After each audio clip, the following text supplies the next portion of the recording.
Dr. the Honorable Kaviraj Sharma Sukon, Minister of Tertiary Education, Science and Research, Professor Tishan Bauran, Executive Director of the MOIC, Permanent Secretaries of Ministries, representatives of embassies and high commissions, representatives of international institutions, songwriters, composers, musicians, recording artists, representatives of their studios, distinguished guests, ladies and gentlemen. A very warm welcome from the MOIC today to join us on this event. In spite of having a little bit of a change in the date due to unforeseen events on Wednesday, we thank you for having taken the time from your busy schedules to come and join us today. The MOIC has been organizing seminars to mark World IP Day for a number of years now. Every year the theme is different, decided by the World Intellectual Property Organization. This year specifically, WIPO has dedicated its theme to intellectual property and music. Music is something very powerful. It evokes intense emotions. Sometimes,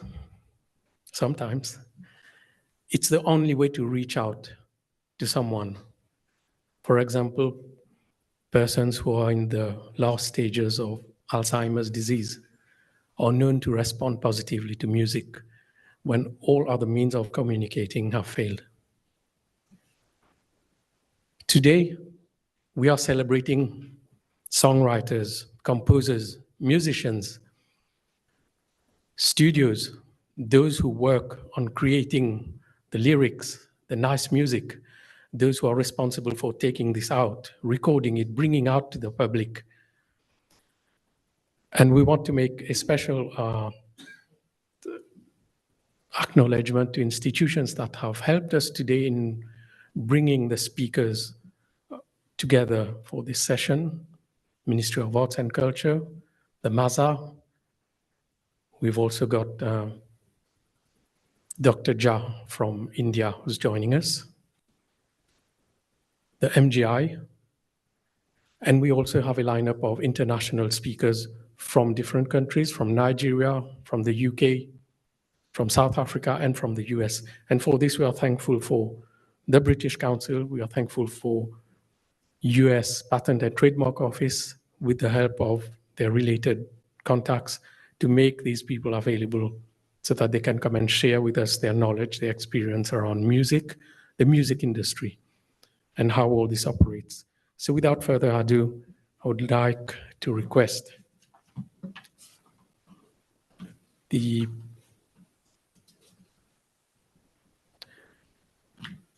director. You are taking the first, okay. So Professor Bauran to take the speech. Thank you. Thank you, Nitin. Dr. the Honorable Kaviraj Sharma Sukho, Minister of Tertiary Education, Science and Research. Mr. Navin Singh Jagmohan Singh, our Permanent Secretary. Mrs. Lisa Singh, UN Resident Coordinator for Mauritius and Seychelles. Heads of institutions, speakers, both local and international, including representative of embassies and high commissions, distinguished guests, participants, members of the press, ladies and gentlemen, all protocols observed. A very good morning to you all. It's indeed a real pleasure to welcome you today as we celebrate World Intellectual Property Day 2025. The event was scheduled, as Nitin just highlighted, on Wednesday, but due to the bad weather, we had to reschedule today, and thank you for your presence today. So today is a day when the whole world joins, well, today, with some few days lateness. In fact, it's on the 26th of April, but we celebrate the World IP Day. So that particular date is where the whole world joins together to recognize the value of creativity and also innovation. So each year on the 26th of April, so I remember this date very well because it's the birthday of my sister, and she's not with us, she's in France right now. So we mark the creation of the World Intellectual Property Organization, that was in 1970. That reminds us how important it is to protect ideas, to protect inventions and works of art. And today, I'm especially honored to warmly welcome our Parade Minister, who has kindly accepted to join us for this important event. Thank you, Honorable Minister, for your support and encouragement. World IP Day gives us the opportunity to understand how creativity drives progress, how creativity shapes industries and bring communities together. Protecting intellectual property ensures that creators are fairly rewarded and motivated to continue enriching our daily lives. This year's theme, IP and music, feel the beat of IP, highlights music as a powerful form of human creativity. From, as indicated by Dr. Gopal, songwriting, lyric composition, to performance and production, that's music. So without IP protection, many artists will still struggle to sustain their craft.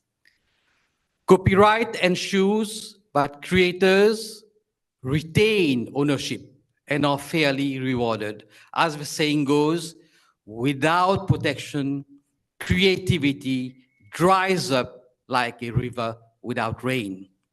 IP is what keeps the music industry alive and thriving. At the MRIC, we are proud to serve as the only institution in Mauritius offering comprehensive intellectual property support through our Technology Transfer Office. We assist innovators by conducting free searches across global IP databases and research platforms, helping them assess critical information on prior art and related technologies. Through our intellectual property promotion scheme, we further encourage innovation by refunding 50% of the cost incurred in applying for patents, utility models, and industrial designs with the Industrial Property Office. To date, we have supported over 100 startups, individuals, and companies, leading to more than 35 industrial design application, and also, if I understand it, in 3 patent filings. Our services also extend to patentability assessments, patent drafting, and legal advice, now expanded since April 2024 to cover computer-implemented inventions and copyright issues, particularly in the light of the growing digital innovation landscape and the use of AI tools. Importantly, following the enactment of the MRIC Act 2019 and the Industrial Property Act 2019, local innovators benefiting from MRIC funding now retain ownership of their IP. This is extremely important. A major step forward in boosting patent filings, including under the Patent Cooperation Treaty, which Mauritius joined in March 2023. Ladies and gentlemen, the MRIC plays a crucial role in shaping Mauritius' innovation landscape. We are a funding agency, so we provide funding support for targeted research projects in national priority areas. We are involved in capacity building. We organize workshops, seminars, and training on all aspects, including IP and innovation. We have a number of partnerships and collaborations. Our aim is to bridge government, academia, industry, and international bodies. The National Research Week we had a couple of weeks before is testimony to this. We are involved as well in international cooperation. We work with EU, we work with international organizations. We promote global collaboration to access advanced technologies. We advise also on national IP policies aligned with the creative industry and e-innovation. And currently, I can say that the MRIC is processing 45 projects under the creative industry and e-innovation sectors. This is indeed a sign that creativity is gaining momentum in Mauritius. Moreover, the MRIC not only funds projects leading to innovation, research, but also rewards them. I am pleased to highlight that the MRIC has recently closed application for the National Innovator Hall of Fame Award, receiving 88 applications. This is a significant increase from the last edition, reflecting the rising energy of our innovation community. Through these efforts, MRIC continues to lead the way in supporting a vibrant, sustainable innovation ecosystem. As we move forward, let us continue to protect and encourage creativity, making sure that our artists, our inventors, our entrepreneurs have the support they need to shape the future. I wish you all inspiring discussions and indeed a wonderful celebration today. Thank you very much.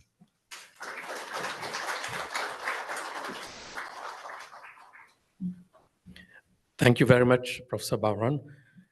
I would now like to request the Honorable Dr. Kaviraj Sharma-Sukong, Minister of Tertiary Education, Science and Research, to address the audience. Thank you.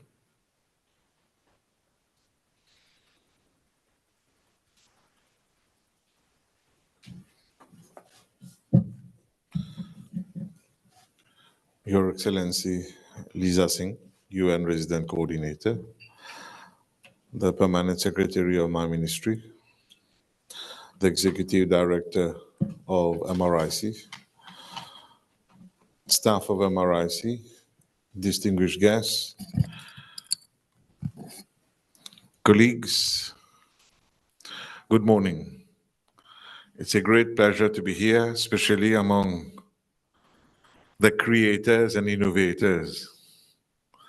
Because if you are in the music industry, you're surely among the most popular creators and innovators that a country can have.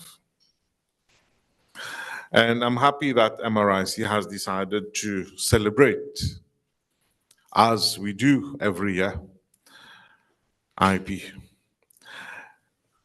Today, the theme is very special, IP and music. Feel the beat of IP. We are celebrating this IP Day in an era where with AI, everybody is trying to create their own music, their own video. They can even create a book. You will see many people creating a lot of things that, for example, selling on Amazon, books that have been created with animation from AI. Now, AI itself is an algorithm at the back. AI is not a person. AI surely would take from everywhere and put together.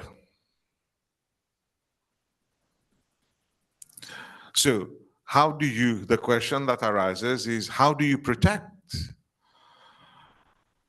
the rights when people are using your creativity, your innovation?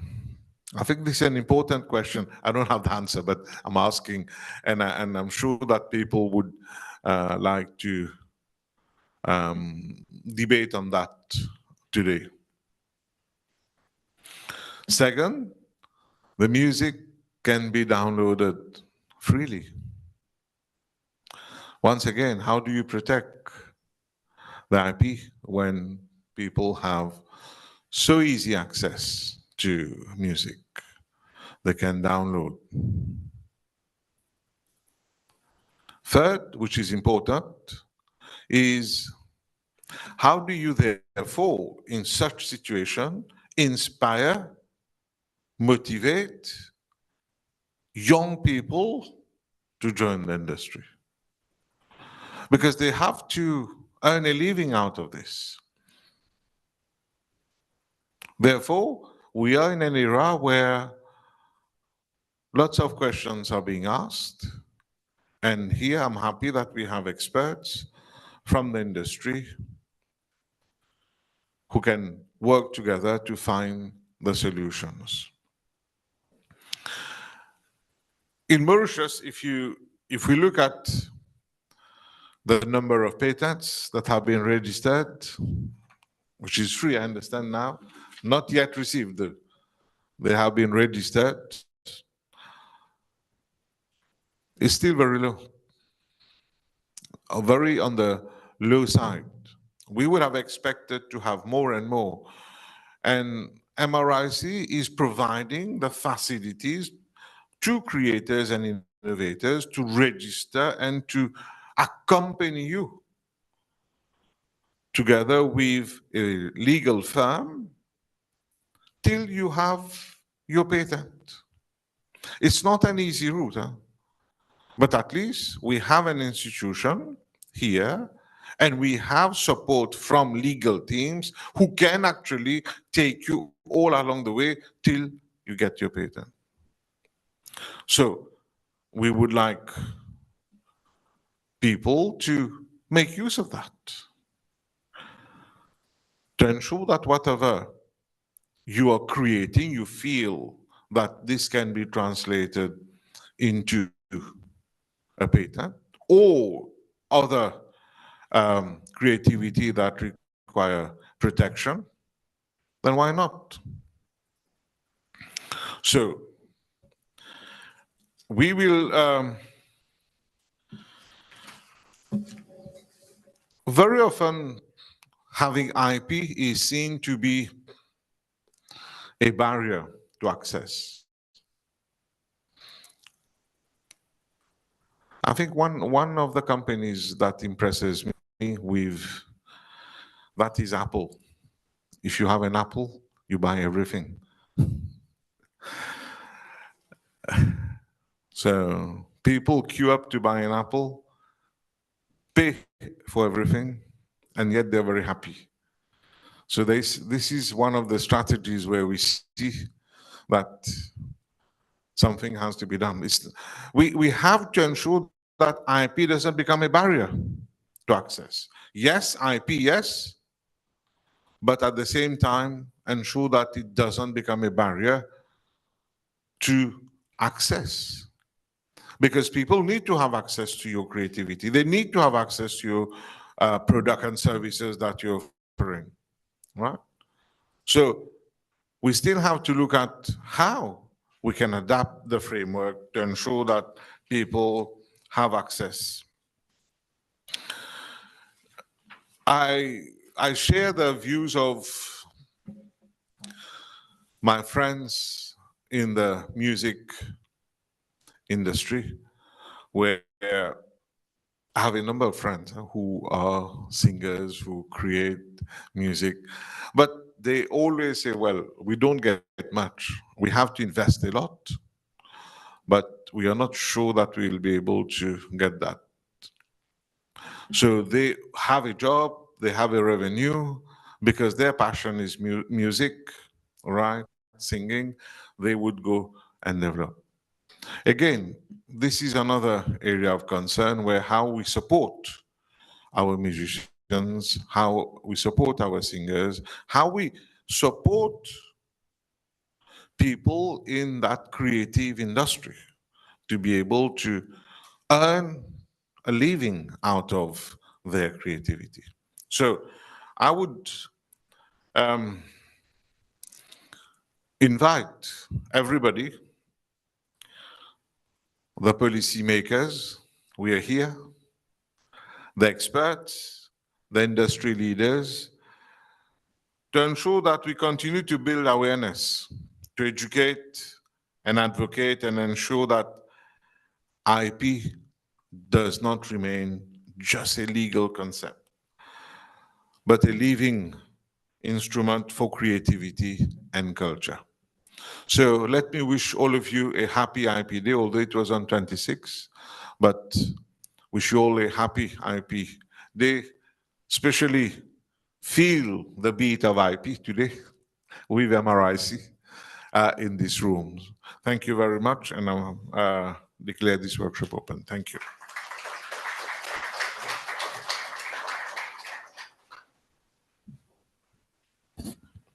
Thank you very much, Honorable Minister, for the insightful discussion and points that merit to be followed, not only during this workshop, but afterwards.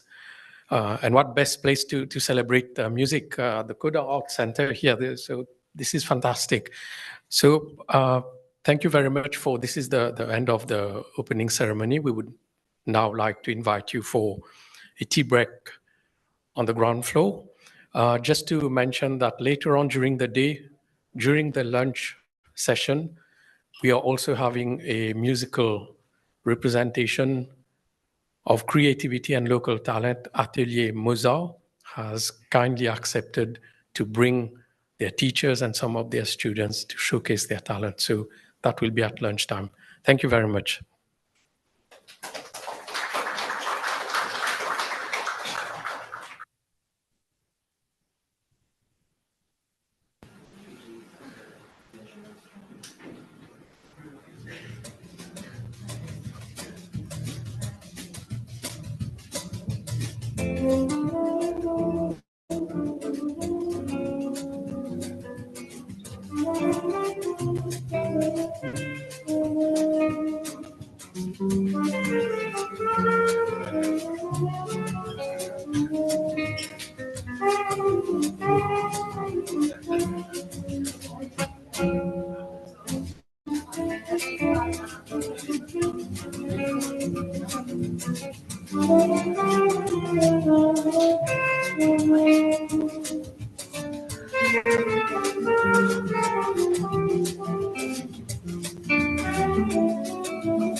Coach 2. You. Test one. Okay. Merci.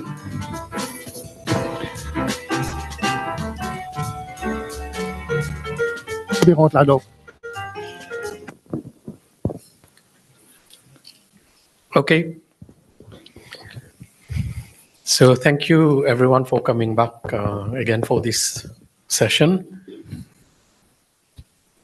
First speaker that we'll have is Mr. Budun, Director of Culture at the Ministry of Arts and Culture in Mauritius. So Mr. Budun has 27 plus years of experience in the field of culture, both locally and internationally. His core responsibility is to lead and oversee the development and implementation of policies, programs, and projects that promote and preserve the cultural diversity and heritage of Mauritius. So, Mr. Budun, I would like to invite you to present to the audience. Thank you. Thank you, Doctor. Yeah, so I understand I'll be the first presenter. Good morning, everybody, and thank you for being with us today. Thank you also for coming back. I know you've been, you left your house on Wednesday on your way coming here. Most of you, I'm sure, didn't reach here. You had to go back. So fair enough, and thank you to MRIC for keeping this session for today. So I've got 20 minutes, I think. No? 20 minutes, we'll try to do justice. So what we'll do is we are going to talk on the existing framework with respect to the music industry in Mauritius and give you a picture a little about how the ministry works, what are the different schemes. So on the next slide, can we change? Oh, the point. Oh, sorry. Yeah, so this is more or less an institutional framework regarding music sector. So we have the Ministry of Arts and Culture, which is the apex ministry, which has a portfolio for music. And we have institutions which are related to music. We have MADA, which is a CMO, Collective Management Society. Its main role is to collect and distribute to its members. Then we have the Conservatoire National de Musique François Mitterrand, which gives training, but also carries out examination for students. We have the National Arts Fund. As you see, it is a fund. It is mainly for funding of artistic and cultural projects. Then we also have the Professional in the Arts Council, which is to be set up. It falls under the Status of the Artist Act. Now, regarding infrastructure, we do have, under the ministry, two main theaters, which are the Serge Constantin Theater, which has been closed for some years. It is actively under renovation, and we expect it to be operational this year. We also have the Pointe Canon Open Air Theater. C'est un petit bijou qui se trouve à Maïbourg, entouré avec la mer. So this one is operational. Now, coming to the ministry per se, this is a mission of the ministry. I'm not going to dwell too long on that. Now, regarding the different support schemes we have the Artist Incubator Scheme, which we launched in 2023, is still on. Amrine is here. She's the one following us together with Anshit. So we are almost at the last stage where we have to do the recording with respect to the training session. So a call was launched, a selection was done for budding artists. They have been following courses on different aspects regarding music rights, creation of music, etc. Now we are on the final, they also assisted and helped with respect to mounting of their music creation. Now we will be on the final stage where we will be proceeding with the recording stage. Second assistance scheme, we have the International Travel Grant Scheme. This is a scheme which we have quite some demand, especially for artists going to international festivals. There are specific criteria for that. There is no call per se, but when there are invitations received by artists, they do the application. There's a committee who looks after that. There is one important thing regarding International Travel Grant Scheme, which is when the application we receive, there are different criteria, including there should be many participating countries. Now, we also have to check that these festivals are recognized. And for that, we go through the embassy. So there is a long time frame quand même, parce que l'ambassade doit vérifier si ces festivals sont reconnus par l'État dans ce pays. Voilà. Ce n'est qu'après ça que les projets sont approuvés. Next. Similarly, we have International Award Ceremonies Scheme. Ça a été mis l'année passée. We haven't received de mémoire, we haven't received any requests with respect to that. Qu'est-ce qui s'est passé dans le passé? On a eu des demandes pour des gens qui ont reçu des awards d'aller prendre leur award. They didn't have funds to pay for their air tickets. So this scheme was introduced. Now we have this one is quite in demand, a scheme for production of audio album, quite some long time. It was mainly for production of CDs, but this is being looked into parce que les réalités ont changé. Okay, the dernier is promoting local production. This is, I think it's around 1.5 million, which is given to MBC for production in their studio. It's mainly performance by local artists. Right, the National Arts Fund was set up in 2018 with different schemes. And we have four main schemes, which is the Emerging Talent Grant. Ça, ce sont pour les nouveaux qui n'ont pas vraiment fait leur preuve. Le montant est jusqu'à 300 000, je ne me trompe pas. The second is a production grant. It is different art forms. We don't define the art forms because we leave it open. Then we have the production grant. For production grant, you get up to 800,000 rupees as grant. Okay, so non-refundable. This is for confirmed artists. Then we have research grant pour les recherches dans le domaine artistique et patrimonial. We have received some requests on that. I think only 2 or 3 has been approved. And capacity building grant. This is for building capacity of artists and mainly by artists themselves. So the capacity building grant n'a pas vraiment on n'a pas eu beaucoup de demandes with respect to capacity building grant. We have a 5th one, which is digital grant scheme. It's not in the list, so this is a 5th one for which we have received project. Now, with respect to where we do training sessions, over and above Conservatoire de Musique François Mitterrand, we have the different centres de formation artistique, which you can see is in Payot, Vakwa, Plaine des Papas in the north, Bel Air, and Mayberg. They offer many hobby courses. So we have people, il y a des jeunes qui viennent apprendre, it's after working hours. Il y a aussi des gens already retired who come to follow courses. We just started some weeks back, and there are, pour le moment, 15 courses which are being offered. Right? These are mainly hobby courses. But it builds capacity for those starting. And then many of them, we see that they proceed further to go to conservatoire or other awarding bodies. Now, what about the law? Because if we have music, we have the different aspects, it is important to have an institutional, legal, and enforcement framework.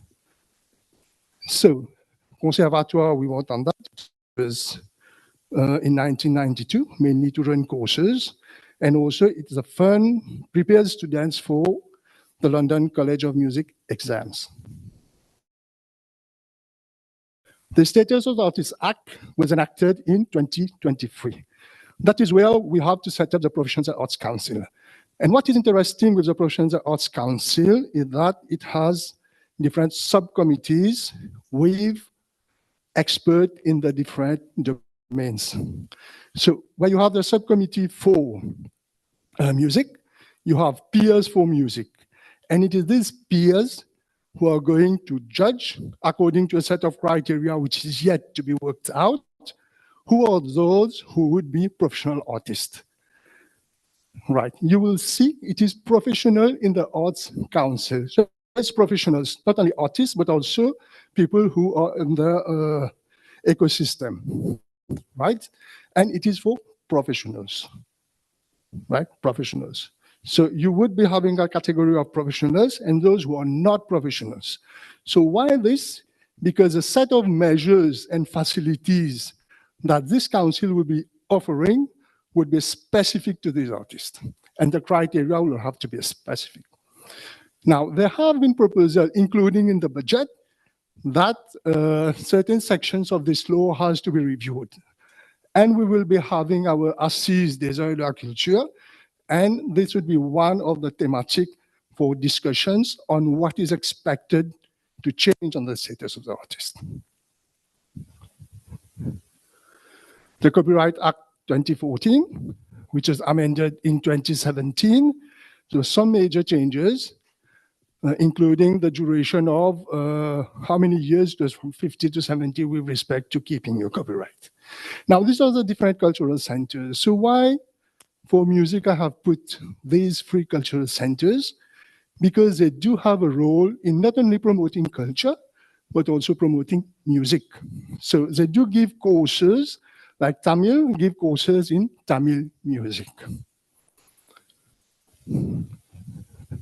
Now, regarding international aspect, we have listed in our intangible cultural heritage 4 musical types. We have the traditional Sega, the Sega typique. or 24, Intangible Cultural Heritage of UNESCO. We have the Bhojpuri Git Gawai in 26, Sega Tambour of Rodrigue 27, and Sega Chagos 29. It is also important to know that we have a reporting to do and to show what action we are taking for promoting these Sega and Git Gawai music. You will see, usually for many countries, the intangible cultural heritage, you have 5 minutes, okay. You have cuisine, etc., but we have focused for the time being only in music. So yeah, just quickly with respect to Copyright Act, there's usually a misconception among the public mainly that MASA looks after copyright, right? MASA is a collective management society. Its main role is to look into the collection and distribution for its members, right? And this one we have two different distinct parts, which is economic rights and moral rights. I think it's 4 minutes or 3 minutes. So skip. These are the international treaties which we are party to.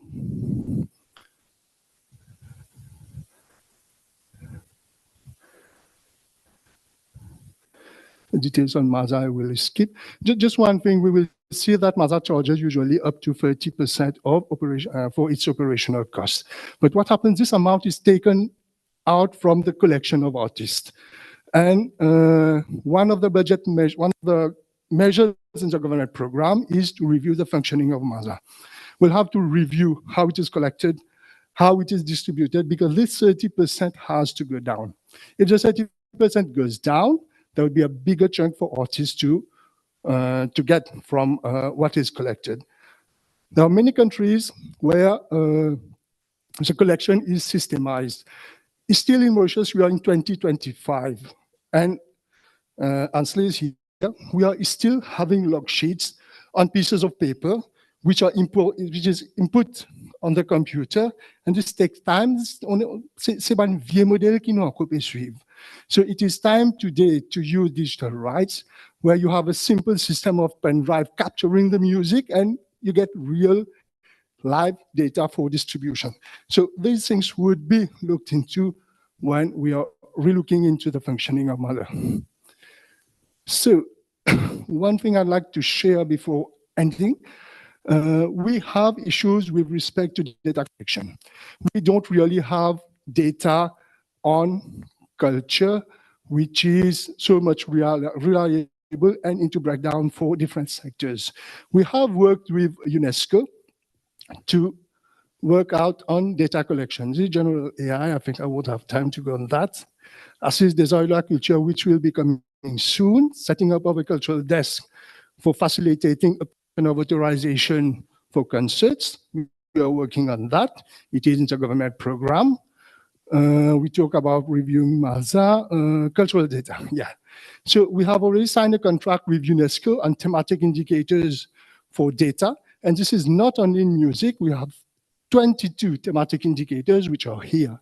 Expenditure and heritage, you will see number 4, cultural facilities, 6, culture in GDP, 7, cultural employment. When we are saying cultural employment, we are saying in different sectors. So this we are working together with UNESCO. And number 19, artistic freedom. 18, culture for social cohesion. So it's quite large, quite an umbrella.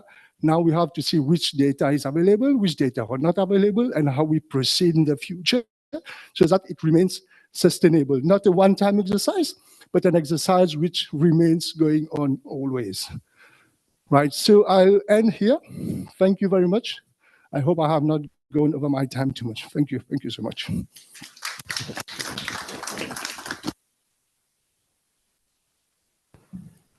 Thank you very much, Mr. Budan. I suggest that we'll take questions at the end of the other speakers as well. So you'll have time, don't worry, you'll have time to fire a lot of questions. So the next speaker is Mr. Jean-Jacques Arjun, who's artistically known as Zanzac. He's a Mauritian teacher, trained sociologist, and a passionate artist. A prominent figure in Mauritius's cultural landscape, he blends intellectual depth with musical creativity.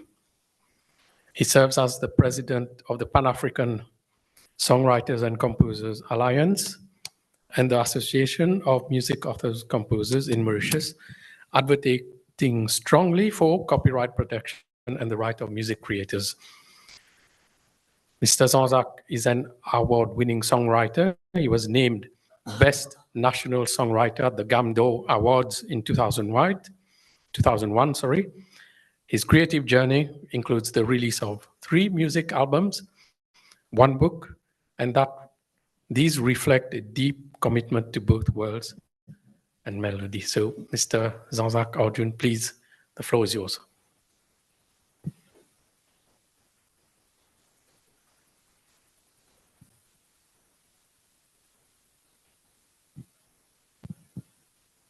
Alors, merci et bonjour à tout le monde.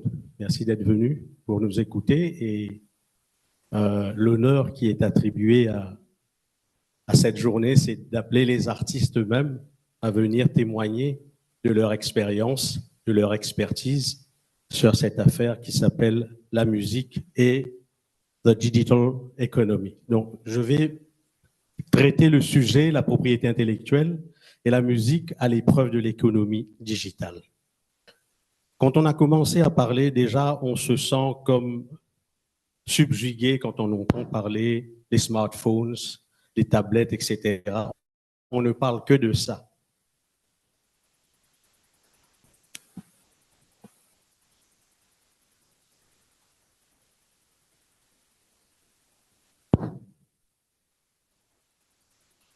Qu'en est-il de l'être? On parle des gadgets, on parle des devices. Qu'en est-il de l'être?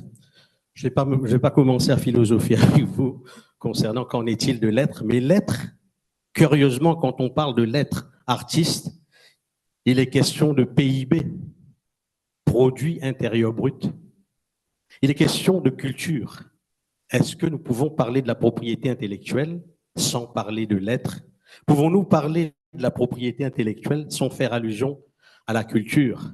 Alors qu'ici, la culture tombe dans l'amalgame du socio-culturel, de l'ethno-culturel et de religio-culturel, alors que la culture en soi aurait dû être à un autre piédestal.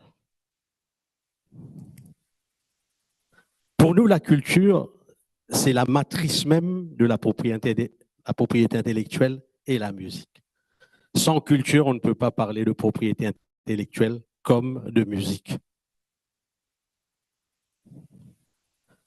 Parce que ici, à Maurice, la force des lobbies tend à cacher la culture en soi.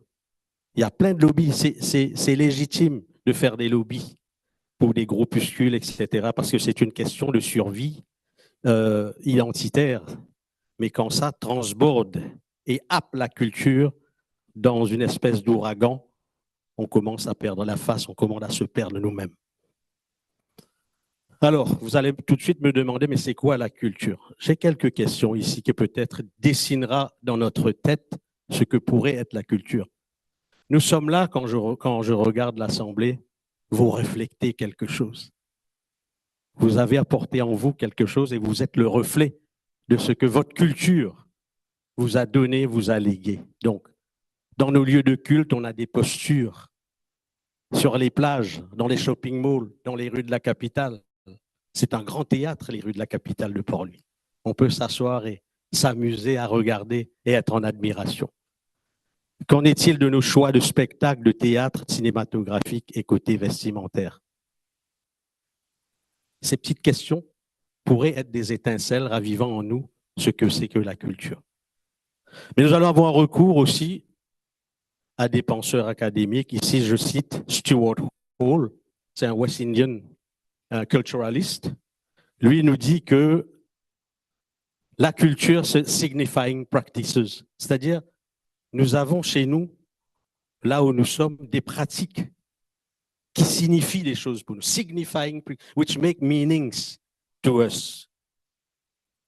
Et pour englober tout ça, nous avons Raymond Williams qui parle de a whole way of life.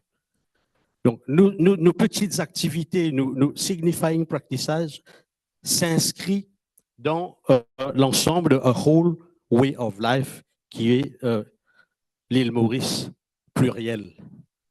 Quelqu'un a dit, there is no such thing as a human nature independent of culture. Permettez-moi de restaurer la culture, parce que l'amalgame fait trop de tort à notre travail. Quelqu'un dit, without man, no culture, certainly, but equally, more significantly, without culture, no man. Il faut restaurer la culture, lui donner sa place. Pourquoi? Parce que c'est le matériau avec lequel nous artistes, nous travaillons. Nous devons sortir de l'amalgame. Laissons les identitaires s'occuper de leurs identités. Mais nous prenons ce que ces identités ont rapporté à l'île Maurice aujourd'hui pour que nous puissions travailler.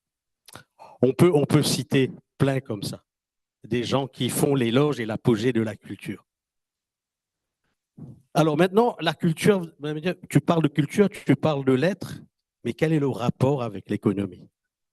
Alors si nous nous fions à Amartya Sen, qui a étudié le Japon, la société japonaise, pour comprendre qu'est-ce qui a rendu le Japon aussi prospère technologiquement aujourd'hui et avoir une certaine richesse. Qu'est-ce qui a permis cela?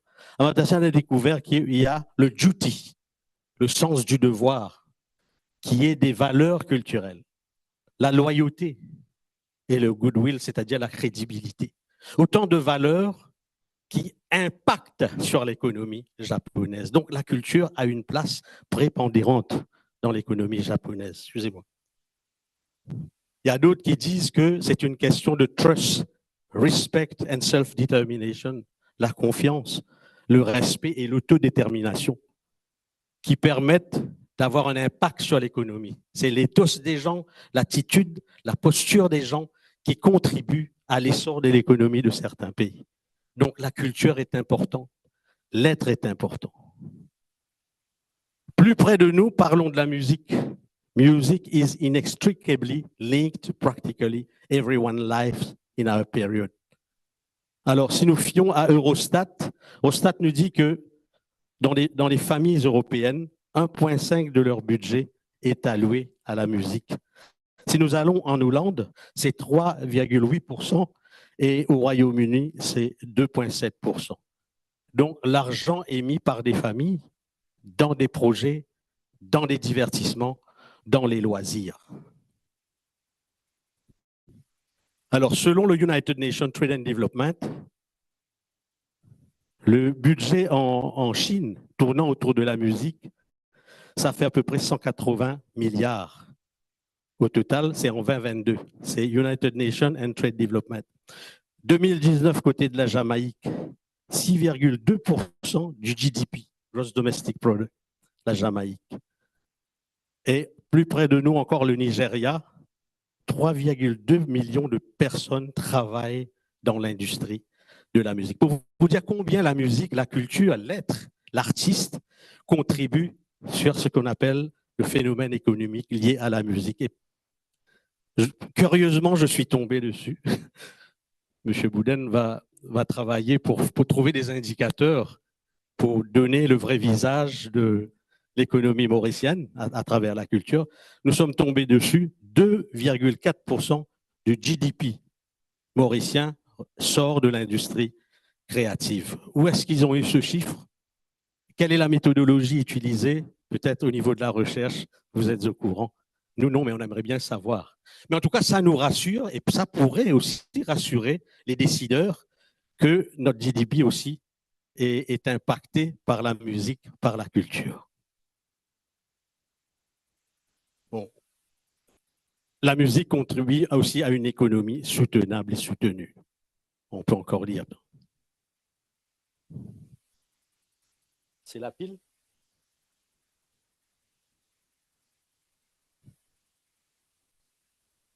Ça bouge pas, hein?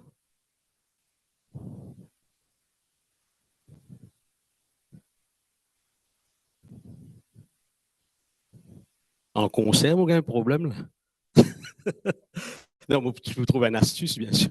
Mais je vois que vous êtes très, très, très attentif à suivre. On va essayer de voir. Donc, le problème technique est là. Ça, c'est des aléas du direct, comme on dit.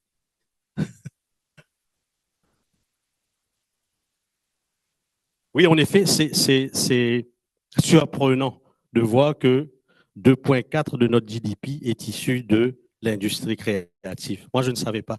Peut-être même pas vous, je ne sais pas, M. Bouden. Hein, pardon? Ouais.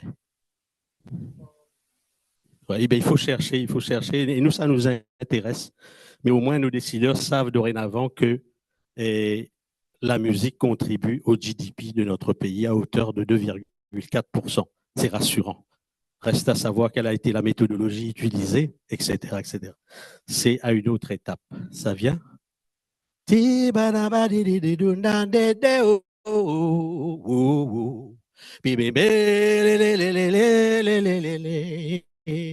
plus de ressources.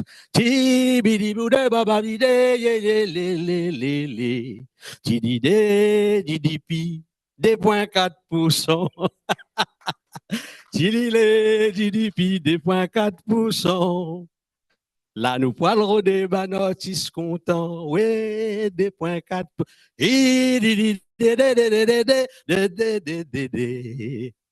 Tu as ça dans toi qui te vous faire. Expliquez. Ah, moi, je vais mon laptop, je continue là.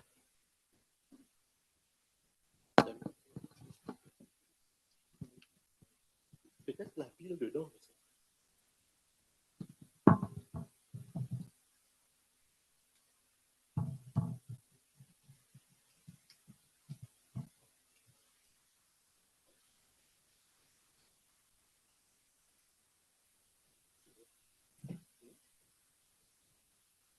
Là, tu as un débat AI, IP. Voilà la limite de la technologie.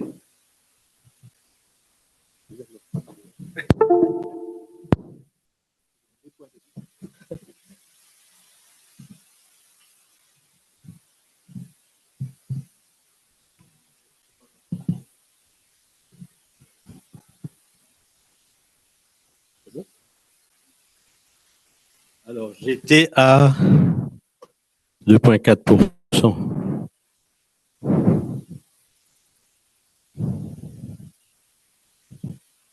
Alors, la Banque mondiale avait projeté pour cette année 2025, pour le streaming, la musique en streaming, 500 millions de US dollars. La Banque mondiale avait projeté ça, 500 millions de dollars pour l'année 2025. Mais la question se pose, avec autant d'argent, Hélène, correct? Voilà, 500 millions de dollars pour cette année 2025 projetée par la Banque mondiale. Donc, c'est rassurant parce que ça, c'est une projection. Encore une fois, nous ne devons plus faire la thèse. Nous n'avons aucune thèse à soutenir que la musique, l'industrie créative a un impact direct sur l'économie. Là, ce n'est pas de la philosophie, on a traversé tout ça. N'empêche que, ça fait là pas mort, c'est même. OK, je continue ici. Alors, n'empêche que nous parlons d'argent, nous parlons de grands impacts à l'échelle internationale sur la musique. J'ai des amis artistes ici, le ministre en a parlé. S'il y a autant d'essor par la contribution de la musique sur les économies, pourquoi les artistes restent pauvres? La question se pose. C'est une question que nous devons débattre. Alors, face à cette situation, pouvons-nous continuer à parler de propriété intellectuelle? Sommes-nous des propriétaires de nos œuvres intellectuelles? Parce qu'on a l'impression que tout le monde a notre musique, tout le monde possède notre musique, tout le monde écoute notre musique. Quelle est la pertinence aujourd'hui de parler de la propriété intellectuelle? Sommes-nous propriétaires? Si nous le sommes, au niveau des artistes, au niveau de la MASA, on a proposé des choses sur le plan administratif et des trucs aussi à légiférer. On a proposé des choses pour garder au moins un petit peu la mainmise sur notre travail. On parle de tarifs qu'on a revus il y a 4-5 ans sous la correction d'Ansley. 4-5 ans, on a proposé une nouvelle grille de tarifs. Parce que pendant plus de 10 à 15 ans, il n'y avait pas de tarifs pour la diffusion de la musique. On parle maintenant de quotas. Passez une journée avec votre radio. Écoutez quelle musique qui se joue le plus? Est-ce international? Est-ce la musique locale? Aujourd'hui, il faut faire justice à l'équité, il faut arriver à l'équité pour qu'il y ait cette parité juste et équitable entre la diffusion de la musique internationale et celle de la musique locale. On parle de levy, c'est private copying. Qu'est-ce que c'est que le levy? Ce n'est pas une taxe. Le levy, c'est une contribution qu'on demande aux importateurs, aux fabricants, aux revendeurs des gadgets électroniques, smartphones, tablettes et ordinateurs portables, clés USB, tout objet susceptible de porter un disque dur. Donc ça c'est une pratique en Europe, ça existe. C'est dans notre loi de 2017, loi 2014 amendée en 2017. Le levy est là, mais le problème se pose dans l'application de ce régime levy. Tout ce qui est la musique live, l'événementiel, on a toujours demandé le one-stop shop, c'est-à-dire un seul endroit, un lieu sous un même toit où on peut avoir tous nos clearances, nos autorisations pour pouvoir faire des concerts et des événements tournant autour de la musique. On veut que des amphithéâtres soient rétablis, le théâtre de Port-Louis, le Plaza où ça en est. On attend toujours des stades de musique où nous ne gênerons personne. Souvent, on nous accuse de pollution sonore. Il est grand temps qu'on trouve des lieux, puisque c'est dit que la musique apporte 2,4% dans le GDP. Si nous sommes muselés, si nous sommes attachés, nous sommes bloqués, comment parvient-on à avoir 2,4% de notre GDP? La question se pose. Cependant, il y a des experts qui ont proposé des avenues. C'est-à-dire, nous avons deux théories. The Stakeholders Theory. C'est très intéressant comme piste à suivre. The Stakeholders Theory. Parce que tout ce qu'on a dit, c'est administratif et physique. Mais qu'en est-il de la musique et de l'argent qui se trouve en clouds? Nous n'avons pas accès. L'argent est dans le cloud, la pluie ne tombe pas, donc il n'y a pas de pluie, il n'y a pas d'argent. Ça reste des nuages, et des nuages brumeux. Donc, ce qu'on veut maintenant, c'est le dialogue. Il faut un dialogue. Si nous sommes des stakeholders, il y en a qui bouffent le steak un peu plus gros que les autres. Nous sommes des stakeholders, il faut que nous nous assoyions ensemble sur une table. Et qui sont ceux qui vont s'asseoir sur cette table? La musique, puisque nous ne sommes plus totalement propriétaires de nos œuvres, la musique est devenue un public good. La musique est devenue un public good. Et ce public good a besoin du soutien de l'État. Nous ne sommes pas ici pour démanteler l'État-providence ou détruire le welfare state. Si l'État aide les artistes et que c'est compris comme un public good, c'est-à-dire vous aurez un retour sur l'investissement. Si on investit dans la culture, le GDP dépassera 2,4%, ce sera beaucoup plus, et ce sera une économie endogène. Ce n'est pas une économie qui dépend tout sur l'importation. C'est une économie locale, construite localement, qui pourrait produire autant pour notre pays. Public goods, stakeholders theory. Qui aimerait-on avoir sur ces stakeholders theory? C'est, par exemple, des organisations d'artistes, les syndicaux, des producteurs, éditeurs, des organisateurs de spectacles. Le gouvernement doit être le facilitateur de ce processus. Des représentants tels que la MASA, l'OMPI, MRIC, des structures. Attention, pourquoi il faut ce dialogue? Parce que vous avez le consommateur, nous, vous avez ceux qui travaillent comme travailleurs culturels pour amener le contenu culturel dans nos portables, dans nos ordinateurs portables, dans nos clés USB. Nous produisons cela. Mais qui encaisse? C'est des structures qui donnent d'accès à l'Internet. Ils sont hors jeu dans ce processus. It should be a free partners game, free stakeholders.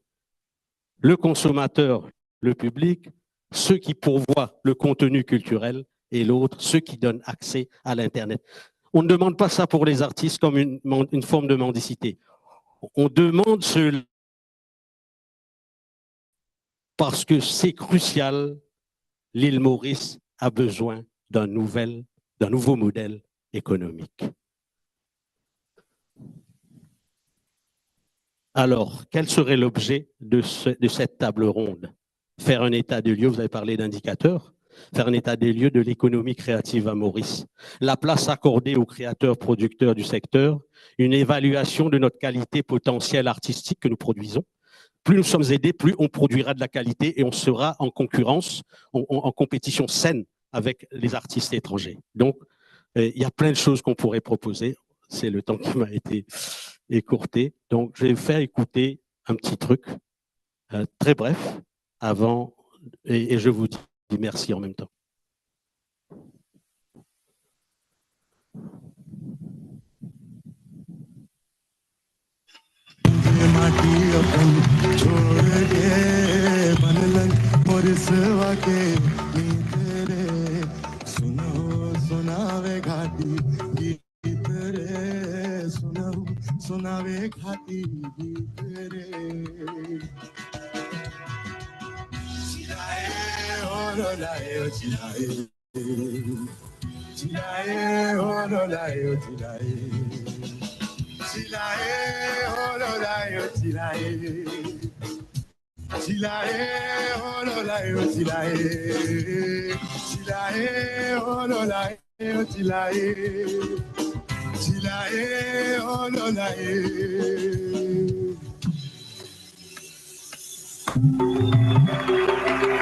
Et toi, Ovidie, donne-les.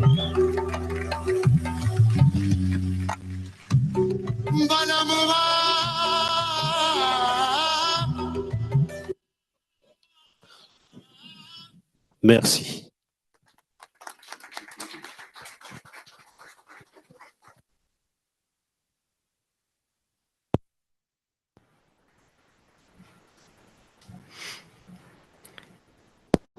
Merci, Jean-Jacques. Sorry for the technical issues.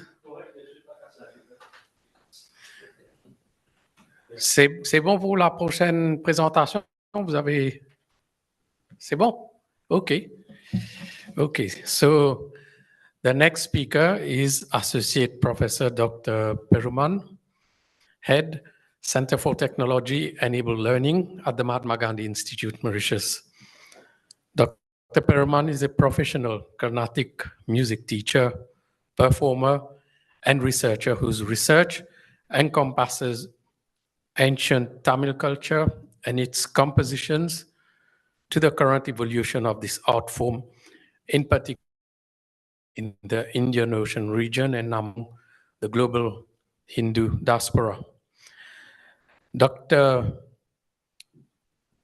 Perumal has published various research papers on Indian music, has published a book entitled Singing with Saivit Saints from the Tirumurai to Nachin Tanai, if I got the pronunciation correctly.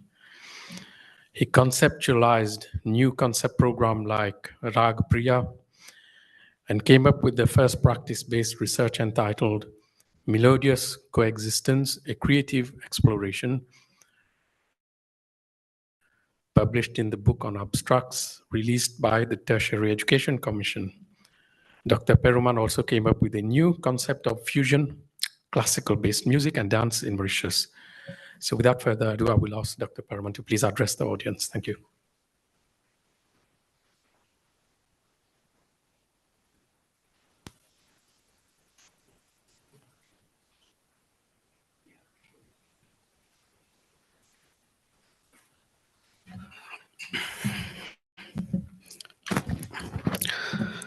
So good morning, everyone. So we live in a time of breathtaking transformation, and technology evolves by each and every minute we are living. Artificial intelligence that we have been talking since this morning can now compose symphonies, and platforms like TikTok turn teenagers into global pop stars overnight. And virtual reality is redefining the concert experience, blurring the lines between the physical and the digital world. In a fast evolving landscape, emerging artists stand at the thrilling yet daunting crossroads. Opportunities are endless, yet there are so many obstacles. So here the question is not just how can emerging artists innovate, but what can we do to help them overcome the challenges and protect their creative voices? When we talk about emerging artists, it is not about the age, the experiences. It's about the vision. Anyone can be an emerging artist. It's about those who dare to challenge the status quo, whether they are fresh graduate from universities or some talents that has been created here and there. It's about those who are willing to experience. They come from every corner of the society, and they are the one who express, connect, and dare to create. And today they are the frontliners, and they are the vanguard of creative innovation. For emerging artists, intellectual property rights are not just legal jargon, not just theoretical ideas. They are powerful tools. They guaranteed fair compensation.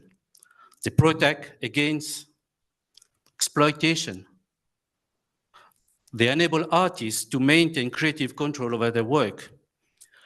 Nowadays, what we see is thanks to technology, the barriers of entry to entry have fallen. Technology has democratized creativity. As we have said, the early speakers this morning, with just a smartphone, anyone can record, can produce, can create, can distribute the music. We have platforms like SoundCloud, YouTube, and Spotify, offer global reach at the tap of a finger. AI helps artists for remixing tracks, mastering audio, and even generating lyrics. And now we have the blockchain and FSTs open up new ways to own, to share, and monetize creativity. Innovation has truly democratized creativity, but with great power comes great responsibility and significant challenges. Let me share some of the major challenges emerging artists are facing today in Mauritius. First of all, the minister mentioned it this morning, there's a lack of IP awareness. Many artists unknowingly sign contracts that strip them of their rights. There is a lack of awareness, indeed. They share their work without knowing how to protect it. Lack of awareness is dangerous and it costs them. We have the monetization gap. Music streaming is at all-time high, yet artists earn fractions of a cent per play. This economic model is unsustainable for emerging artists trying to build a career. The question is, how can we expect talent to flourish when the economic model itself is unsustainable? Digital exploitation is another challenge. Music is easily shared illegally, threatening revenue and originality. Algorithms dictate visibility, and often the loudest voices, not the most often authentic or heard. Emerging artists are forced to choose between exposure and creative freedom. The innovation requires investment, studios, mentors, legal advice, promotional platforms. Many emerging artists have the vision, but not the resources. There's one point, very important point I want to mention here about the challenges artists are facing is about the creative burnout challenges. This relentless demand to stay relevant online leads to burnout, anxiety, fear, worries, and loss of artistic authenticity. These challenges are real and they are very urgent.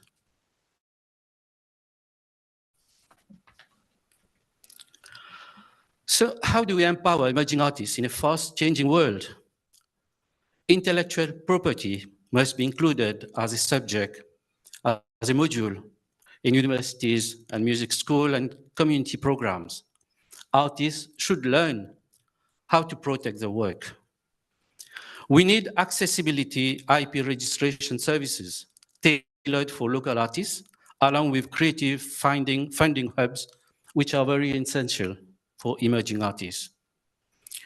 We must foster collaboration between artists, bringing them together with tech innovators and entrepreneurs.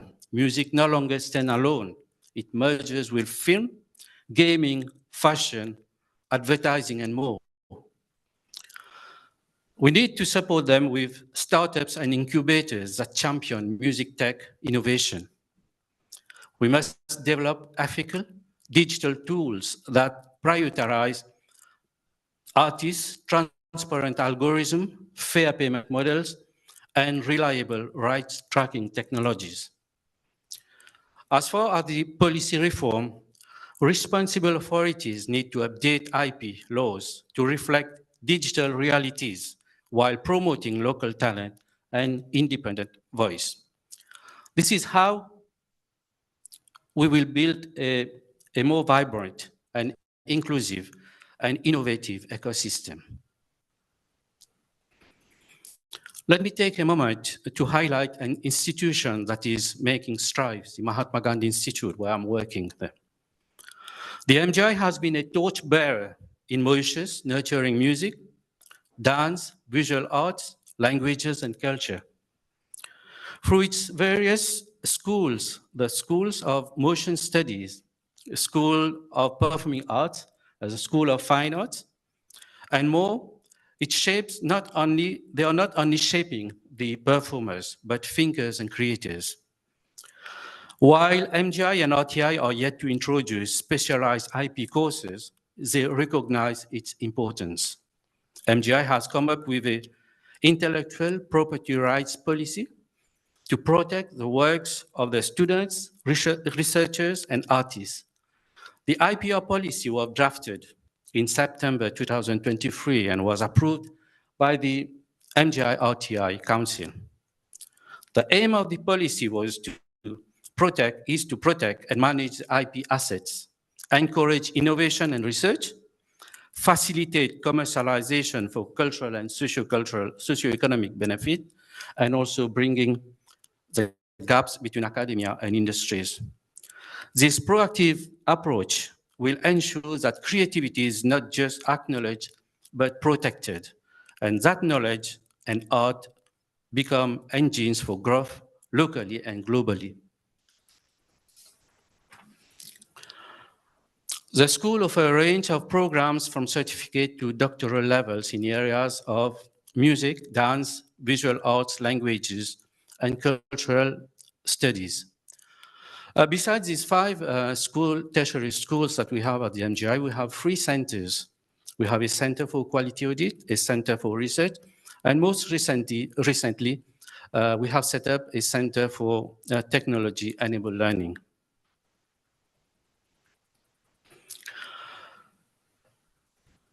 While MGI does not currently offer a specialized course exclusively focused on IPR, the Institute recognizes the importance of IP in the academic and creative sector. A quality audit report recommends that MGI develop an appropriate intellectual property policy to address the rights of researchers, the Institute, and commissioning partners, especially concerning internal research and consultancy work. Furthermore, MGI research themes, particularly in the School of Motion and Area Studies, include areas like folklore, oral tradition, media, and intangible cultural heritage. These fields inherently involve consideration of intellectual property, especially concerning the documentation, preservation, and dissemination of cultural expressions. The goal of the policy of the MGI IPR policy, as laid out, was to consolidate and bring further clarification to the regulation pertaining to the creation, protection, management, and commercialization of the MGI and RTI intellectual property for the cultural and socio-cultural economic development of Mauritius. So in line with their objects and vision and mission statement, the MGI RTI, are fully geared up to impact positively upon the way the Mauritian citizen, especially the younger generation, as well as people worldwide, to think and act through not only its educational, but also quality research, both conventional, artistic, and culture, and students created the cultural actions that we are bringing forth. In this, as told you before, our policy, the IPR rights policy, was approved by the MGI RTI Council in September 23. And in these intellectual and creative endeavors, they bring forth IP and IPR in the form of new and original knowledge by way of writing and publishing books, research articles, and produce audiovisual materials for educational and aesthetics purposes. So we have, in the policy, we have many subsections, out of which we have a rationale of the policy. That is, the main is to provide a framework for the dissemination about the knowledge. And we have another subsection about the need for the policy. So we have the aims and the objectives, which are to lay out guidelines and instruction pertaining to the creation, ownership, protection, management, and dissemination of IP produced at the MGI and RTI. And we have another subsection about the scope of the policy.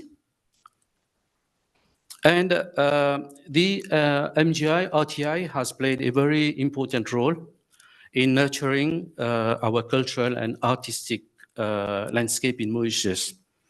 And every year we are collaborating with the ministries of arts and culture, different ministries, parastatal bodies, and we are providing our support for various cultural programs.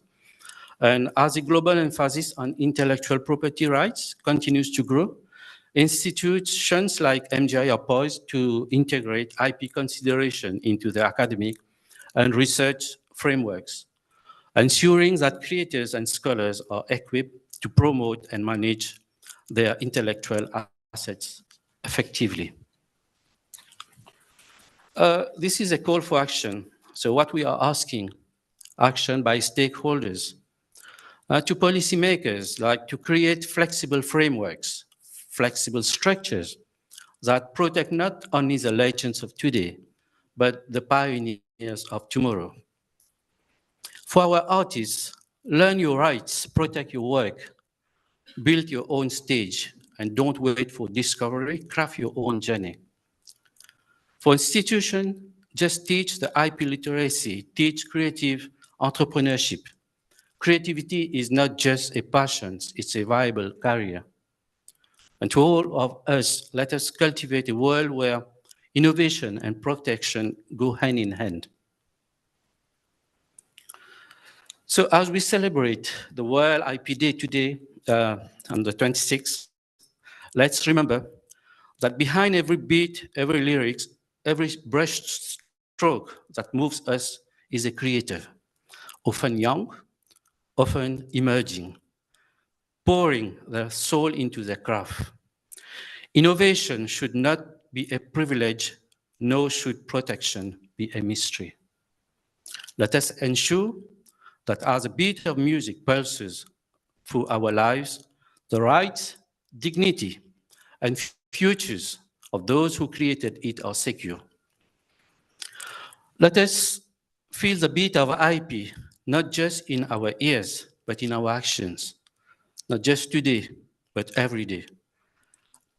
Let's champion a future where creativity thrives and is respected. So I would like to end here, and I would like to thank MRIC for this laudable initiative and all the staff of MRIC who was very kind and supportive. So thank you so much.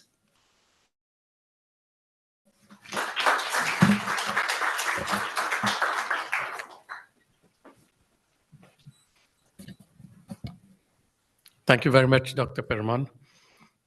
So now we have the next speaker for this session is Dr. Vijay Jha from India. First, want to point out that Dr. Jha made a special effort gracefully agreeing to come by herself for this function. So Dr. Jha is a registered patent and trademark attorney and the founder of V Juridique, a leading IP advisory firm based in India. With nearly a decade of experience in global IP protection and strategy, she advises startups, micro and SMEs, and research institutions on matters relating to patents, trademarks, and copyright, including enforcement, commercialization, and portfolio management. Her expertise spans across core IP domains, with a growing emphasis on emerging IP challenges in the digital and creative economies. In addition to a primary practice in patents and trademarks, she also provides copyright advisory related to digital content licensing models and rights management in creative and tech-driven sectors. So, Dr. Jha, the floor is yours, please, to address the audience.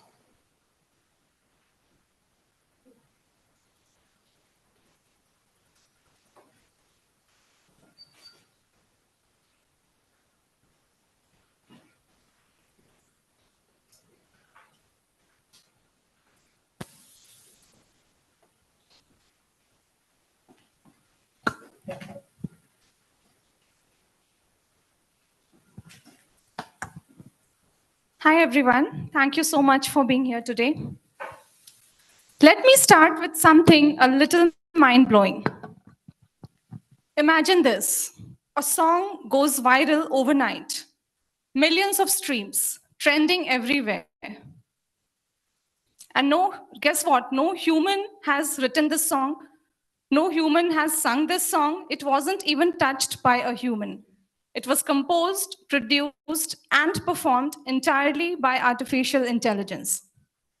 Now, imagine yourself in the shoes of a songwriter or a singer. That make you feel.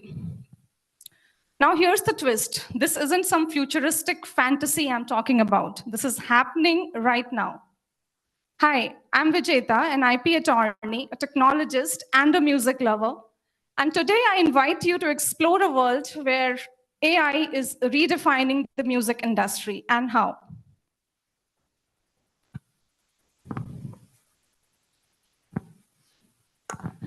We are in the middle of a revolution in how music is made. AI has moved from being a studio tool to a creative collaborator. It is writing songs, it is composing melodies, it is even performing vocals. But this isn't just about tech. It's about creativity. It's about fairness. It's about the very soul of creativity. So today we are not just talking about law. We are talking about who gets to be called an artist, what it means to be original, and whether the legal world is keeping up with the speed of sound.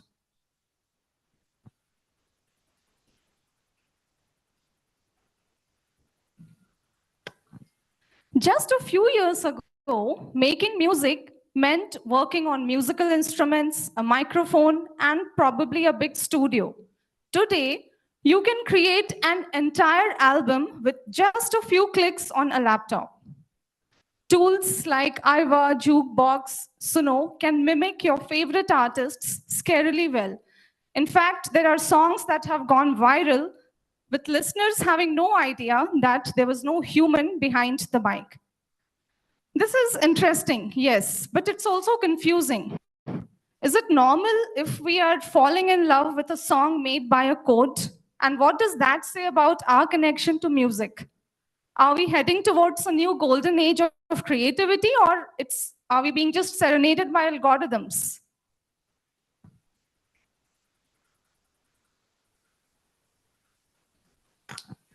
Now, the kind of AI I'm talking about is not just remixing songs. There are custom-based models which are actually mimicking artists, like they're working on instructions like make it sound like Mozart, or maybe they are creating completely new something based on massive libraries of music. There are even some real-life use cases, like there are AI DJs which are playing songs as per your mood and your heartbeat. Not just that, there are even streaming services which are customizing their whole playlist live as per your environment. So yeah, the next hit song might not just be about you, it might be made for you.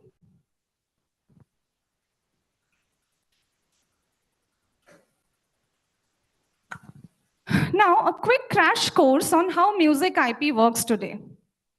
Traditionally, music copyright protected two things. First is composition, which is the song plus the melody. And second is the sound recording, what we actually hear. Then there are moral rights, which made sure that the artists get credit and their work isn't twisted or misrepresented. And then there are performance rights and royalties, which made sure that the artists get paid. Now, all of this was based on one basic idea that a human made the music. But in the age of AI, that foundation is cracking.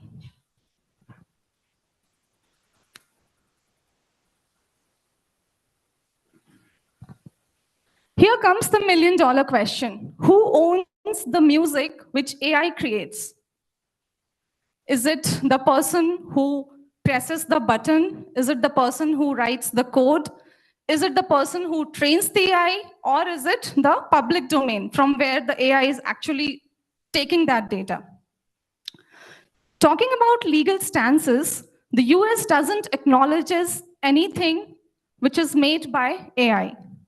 The UK and EU also doesn't grant any copyright to any AI-generated work without any meaningful human intervention. In India, the laws are still catching up, and we are figuring this out. So currently, we are in a legal gray zone, but it is creating big risks for everyone involved.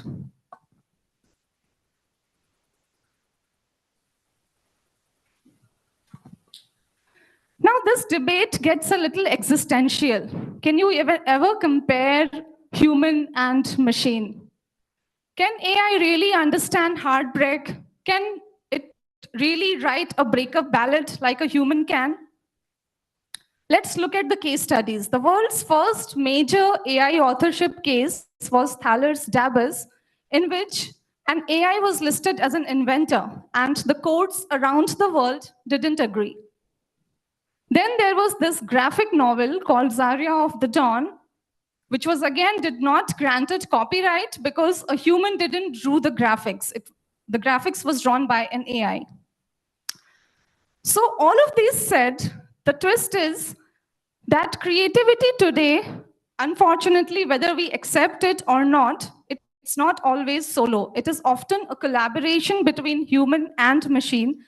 And we have to somehow find out ways to acknowledge this, that there is going to be an amalgamation, and how are we going to protect that?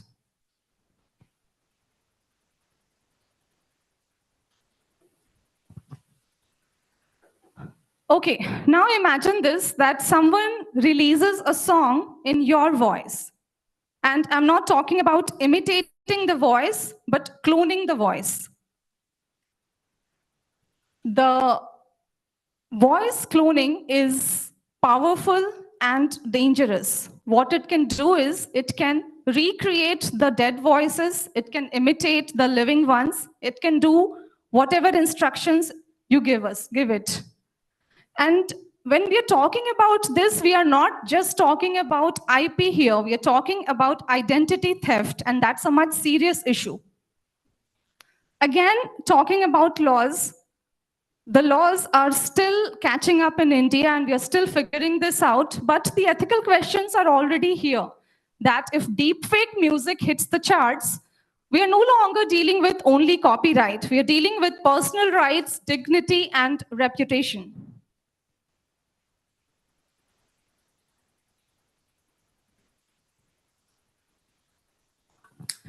Now, AI doesn't create music by itself. It learns. And it learns, how does it learn? It learns by analyzing thousands and sometimes millions of publicly available songs directly scrapped from the internet. Have we ever thought that are these artists acknowledged? Are we paying the royalties to them because these are publicly available songs put on internet with consent or without consent? So what is happening about these data which we are using to create new content? Usually the answer is no. We are not acknowledging this data which the AI is using. So this is the area where we need some transparency for sure. It is like feeding somebody your entire discography and asking it to remix your soul without even asking. So you can actually speak to a music artist what I'm talking about, and you'll understand the feelings or emotions behind it. This is not innovation, this is exploitation. So what are we doing here? Are we building an inclusive AI or exploitative AI? And are we building an AI based on a foundation of stolen art?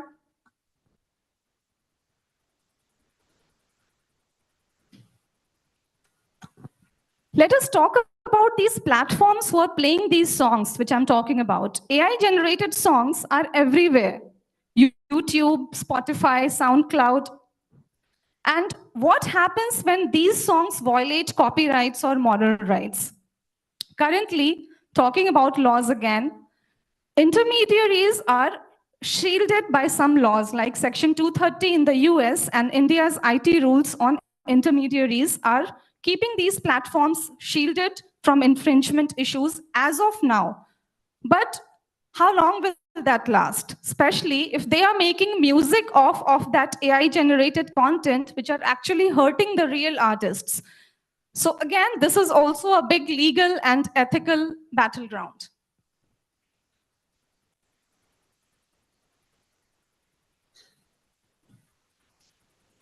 Talking about licensing models, because these are not talked about much, the current licensing models are completely broken for AI. They weren't designed to deal with machines, which learns from data and generates music independently. As long as we do not modernize the way we pay or license for AI-generated content, we are actually hurting the real artists and we are leaving them behind. So for sure, we need completely new licensing policies, frameworks for the content which is generated by AI, or even a content which is created by a combination of AI and human.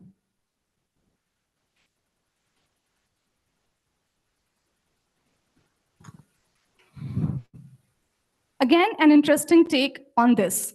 What happens when AI samples a sacred chant for a dance track? Or convert a folk music rich with history, culture, and tradition into a product without any acknowledgement or without any responsibility? AI only copies patterns. It doesn't know culture. And again, that is dangerous. We are not talking about copyright here again. We are risking cultural erasure. And who are the people who are most affected by it?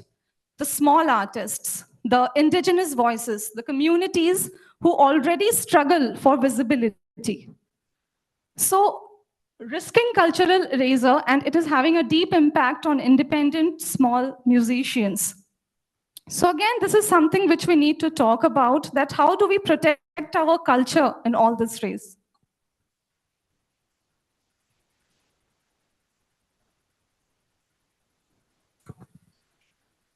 Talking about global policy developments, WIPO, UNESCO, India's DPIIT, the EU, everyone is talking about AI and IP. But few of them are moving fast enough. Currently, I would say that the EU's AI Act is the most ambitious regulation right now, just even acknowledging that AI is contributing to creativity. UNESCO is writing some ethical guidelines. India's stance is still evolving on it. But we need more than talks here, because we are talking about a field which is growing rapidly overnight. So we need more than talks which reacts to chaos, and we need some visionaries laws which can help us to properly redefine this.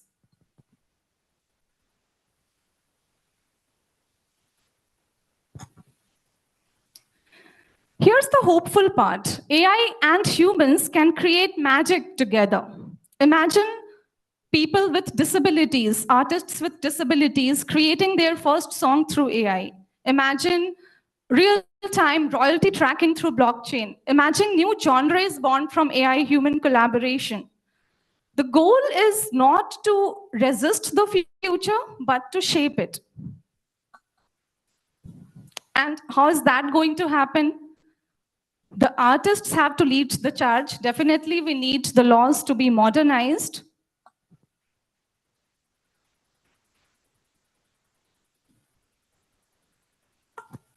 So for the artist, which is more important, we must embrace the tools, we must learn them, we must use them. But what is more important is to stay informed on your rights. Whenever you're signing a new contract, please be aware of how your voice and data might be used. We are getting some cases in which the damage has already been done, and it is very difficult to undo the damage because there was not any proper contract in place. There was nothing which was properly signed because the artists were not aware of what all things have been happening. It is very important to be aware. Lawyers, please don't use the old rules to solve the new problems. Help rewrite the rules, because here we are not just talking about copyright or IP. We are protecting cultures, we are protecting tradition, futures, stories.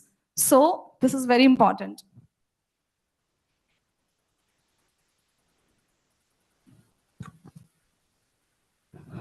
Talking about some real life examples, Heart on My Sleeve was a song, AI Drake song, in which, again, it was totally created by AI, but which got exploded, by the way, which got viral, and then it had to get removed. Sony's Flow project, which is a combination, which is kind of a collab between human and AI. OpenAI, which faced massive scrutiny because of using copyrighted content.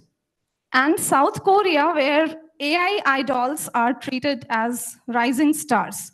So these are all stories or examples I'm talking about, which is happening right now as we are here. And all of them has the AI's contribution somewhere. So some of them are accepted. So we can see what is legal, what is accepted, and what is next.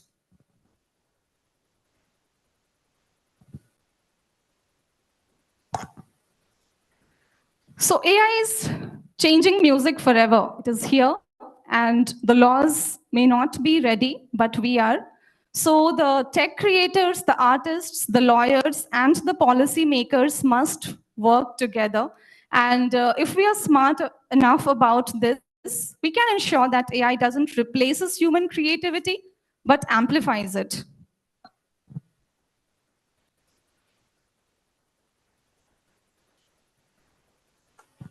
This space is evolving fast, and I accept that nobody has all the answers. And that is why we need more conversations like this. Let's keep learning from each other. And I would like to end this with a popular quote that I want AI to do my laundry and dishes so that I can do my art and writing, not the AI to do my art and writing so that I do my laundry and dishes. Thank you so much.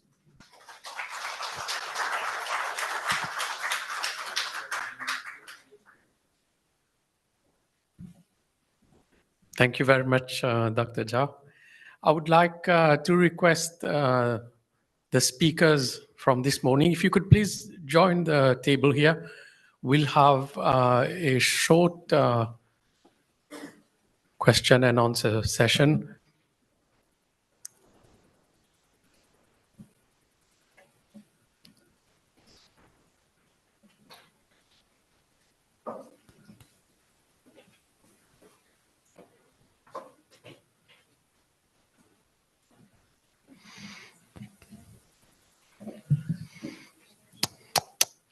Thank you. So I would like to invite anyone from the audience now, if you have any questions based on the presentations that were made this morning, please raise your hand. Please do not hesitate. Yes, the gentleman there. Thank you. So my name is Didier Thuman. I'm an entrepreneur actually working in IT and also in music. Actually, I have so much questions, but I will try to focus on some. So I started like producing music 5 years ago. I had like a mid-life crisis at 40 years old. I quit my company. I started my own business. And a few years ago, I used Suno online. You mentioned Suno, I think, Dr. Jha, on one of your slides.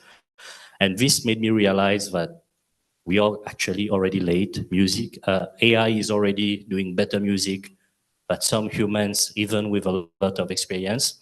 And my question with all that, especially in Mauritius, even if we are using AI to produce music and we want to start a business, there's something still lacking in the way musicians and producers can earn money. We can't monetize music online in Mauritius, from what I've seen.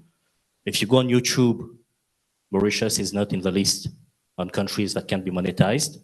I understand that this doesn't depend solely on Mauritius, but also on those private platforms. But concretely, how can we easily monetize our music online, fully online on social medias? And for example, as a producer, selling my own catalog of music to the industry, to filmmakers and all that, and still being able to legally making music and getting money from those published music online. Okay, is your question directed to any specific panel member, or you leave it open? But I don't know actually who can answer that. If there's someone who can actually All give right, then I'll information leave on it to that. the panel to decide.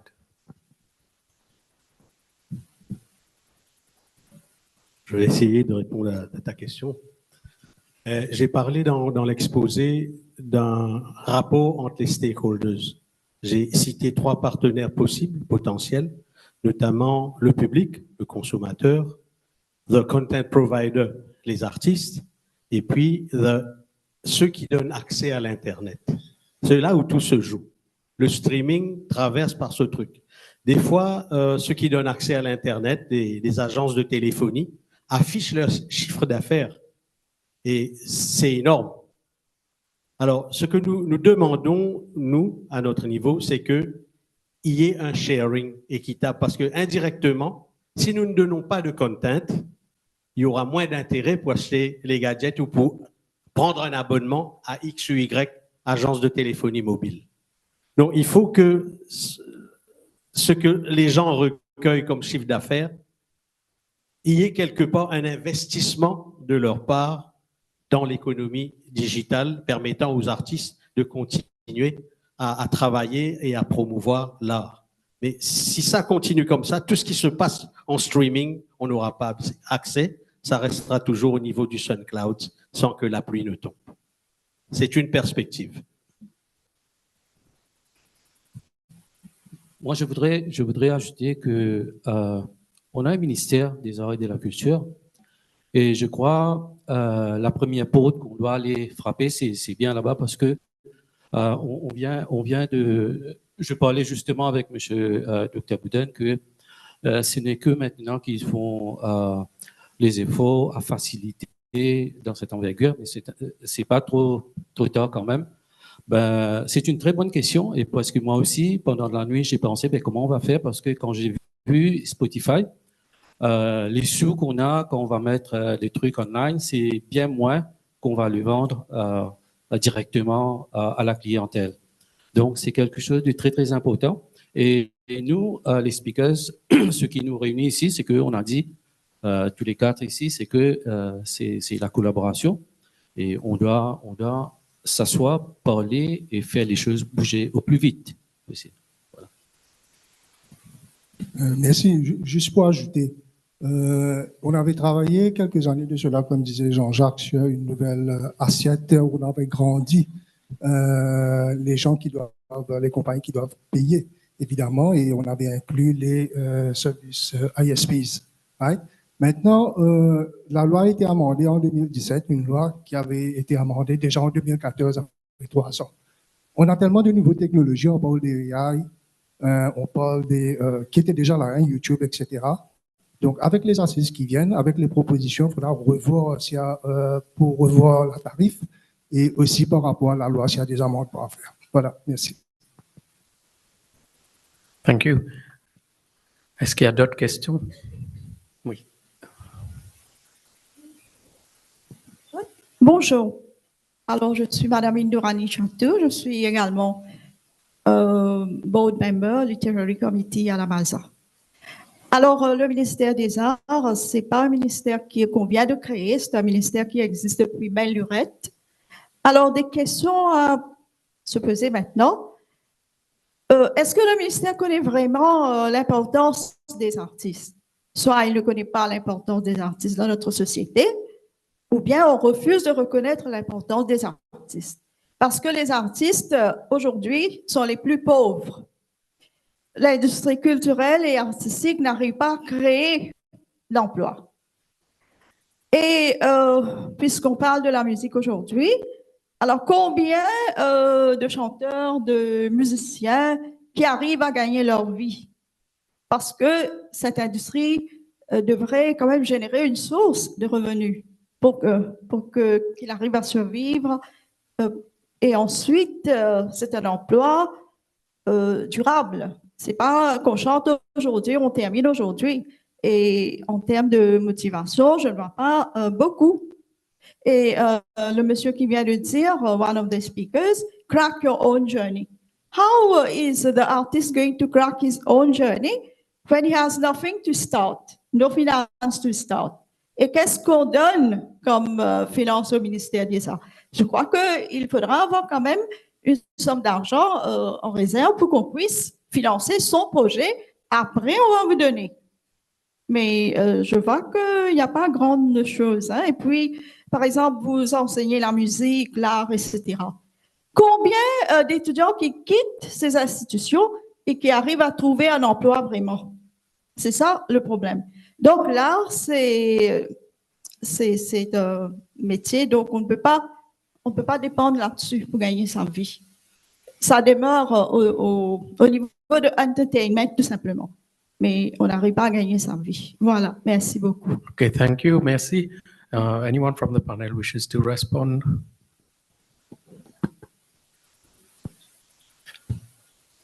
Merci pour la question. Moi, je suis un staff du MGI et je voudrais vous dire que au MGI, en ce moment même là, on est en train de travailler très très fort en ce qui concerne les élèves qui quittent l'éducation tertiaire pour l'industrie. Donc, on est en train de faire des placements, on est en train de voir comment on peut attirer l'attention des entrepreneurs et pour que les étudiants puissent avoir la place. Et aussi, pendant ma présentation à propos du crack que vous avez dit, j'ai aussi parlé du start-up, des propositions qu'on doit faire parvenir au plus haut niveau en ce qui concerne les start-up et les incubators. Voilà. Merci. Pour répondre en partie à la question, dans ma présentation, il y avait déjà des assistance schemes qui existent en place au ministère. Il y a aussi les trainings, on a parlé des centres de formation artistique, which are starting points, et de là, ils portent au Conservatoire national François Mitterrand et à la MGI.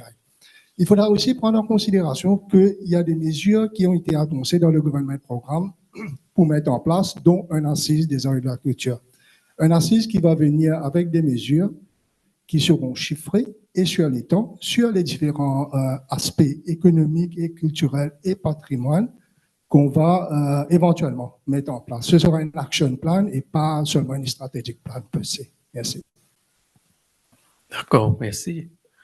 I think we've already reached 12 o'clock. I would give time maybe for one question. I would suggest if there are additional questions after that, we can certainly take it up. Please, the gentleman here. Sorry. Oh, at the back?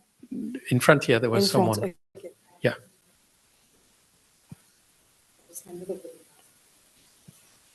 Bonjour aux deux. Merci, Monsieur le Président. Merci pour cette bonne information-là. Moi, ma question par rapport à ce qui vous fait répondre, du coup, c'est pour reach out à un entrepreneur Mais la musique, on a l'impression que c'est pas juste du divertissement, il y a aussi un rôle culturel important. Et sinon, reach out à juste un entrepreneur, ça va être le stream qui va être, enfin, les musiques commerciales, des trucs qui vont plus streamer, qui vont être du coup vendus. Et l'aspect culturel, soulful de la musique, qu'est-ce qu'on en fait? Est-ce que ça va mourir du coup?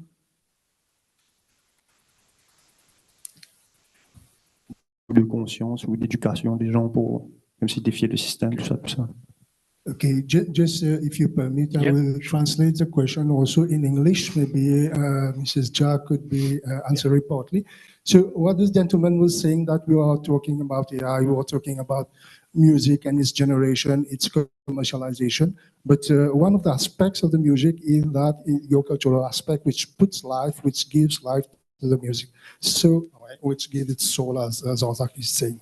So what would happen in the future with AI? Are we going to take apart the cultural side, or what do we expect it to happen in the future? Okay, very quick. The director wanted to say a word. Yeah. Okay, so he's asking me to ask the question. So hello, everybody. I am Miss Muken from the Open University of Mauritius. I'm a lecturer in management, but I'm also a gospel singer. So while you guys were presenting, which was very insightful, I was listening and I was feeling very fearful and frightful because I tend to link music with spirituality. And I was thinking that if there is a robot or if there is AI, which is creating music for me to be able to worship God, it is a bit frightful and fearful, but I've learned a lot. But I've also seen the video of Nikhil Shibnot that was presented to us. And my question is that, you know, Nikhil Shibnot is somebody who is very associated with spirituality. This is why I'm raising this question. So for artists like him who is very creative, very innovative, the kind of music that they are presenting on an international platform, are we going to have additional workshops like on today's, you know, most probably in our language? Là, je parle l'anglais, mais peut-être dans créole mauricien, comme on nous causait. So if it is in Creole, for the Mauritian artists, for them to know about the implications of AI on their career. So this is my question.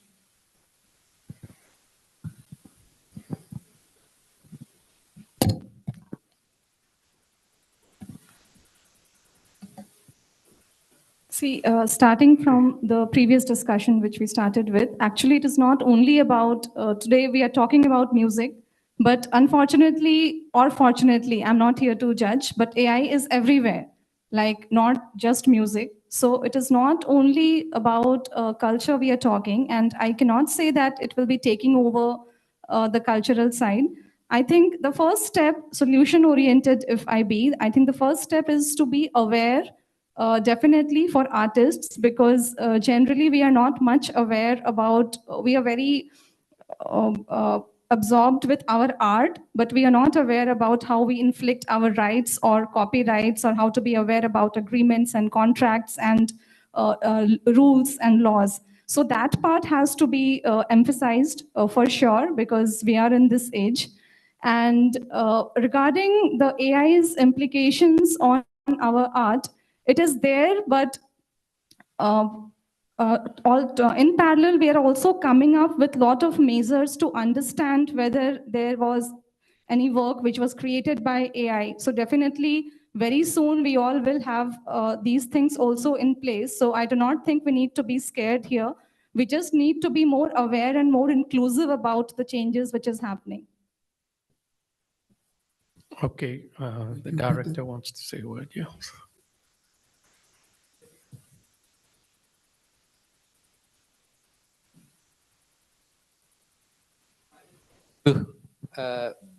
Add a few comments following the comments made by the lady from MAZA regarding funding. Funding is indeed a critical issue for our artists.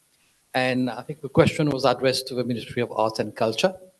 But I would like to highlight that at the level of the MRIC, we are providing some funds. Indeed, just I highlighted in my preliminary comments this morning, we have received more than 43 projects in the creative industry section and e-innovation.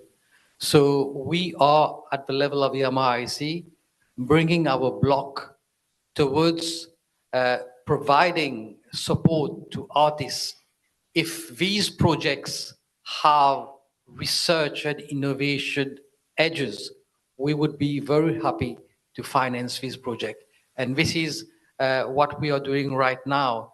Most probably, we could speak with the Ministry of Art of Culture and see what else we could do to promote artists in terms of creation, in terms of research, and indeed that would lead into innovation, because I think this is a very critical question. Definitely, I think this is a certainly space where MIC would like to get closely involved with all the stakeholders.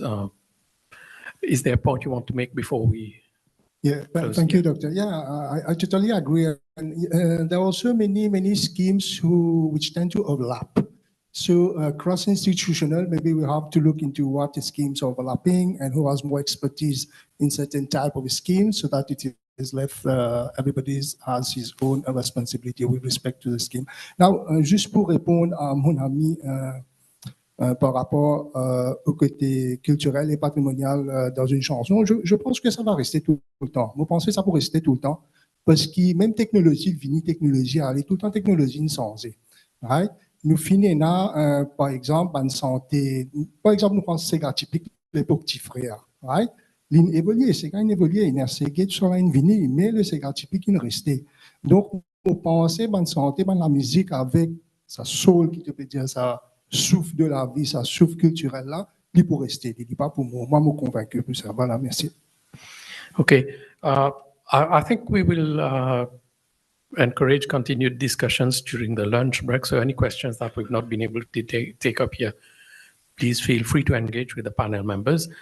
We are going to break for lunch, but before that, I would like to take the opportunity once again to thank Monsieur Jean-Jacques Arjun, Dr. Boudon, Dr. Zhao, and Dr. Peruman for sharing their knowledge, their experience with everyone here. So we break for lunch. That's down in the ground floor. And like I mentioned earlier, we should be having musical representation from Atelier Mozart during the lunch session. So we convene again around 1 o'clock. Thank you.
Merci.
Un petit dernier, 3 minutes.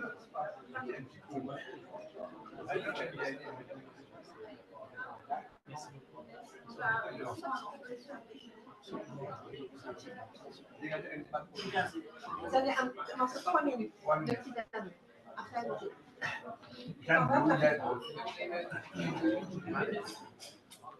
Un morceau à la demande. Faites-vous plaisir.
Il est fitting.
Mais si c'est gentil, combien de choses tout été.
Afternoon.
C'est bon? Okay.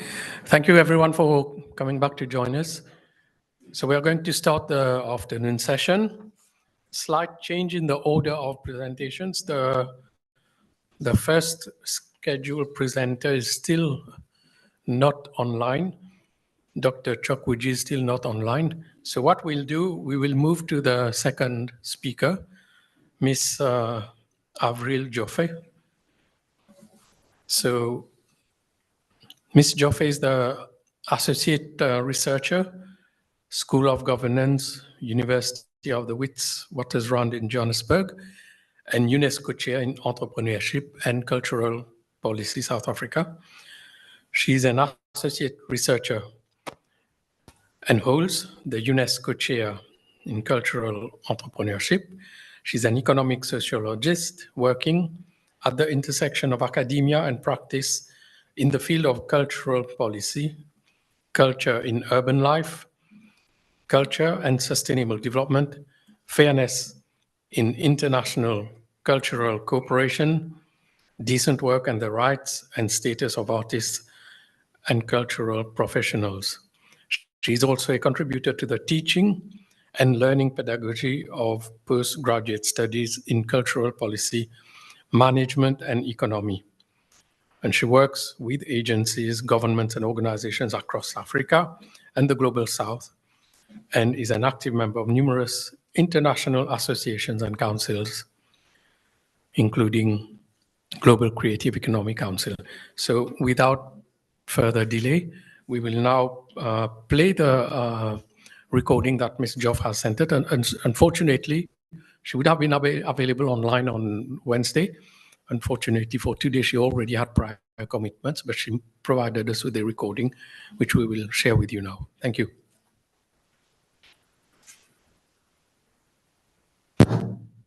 Morning or good afternoon. I'm Avril Joffe. I'm the UNESCO Chair in Cultural Entrepreneurship and Policy at the University of the Witwatersrand. And I'm here to speak about sustainable livelihoods in the music ecosystem in the Global South, with a particular focus on South Africa, and really about balancing innovation, entrepreneurship, informality, and copyright.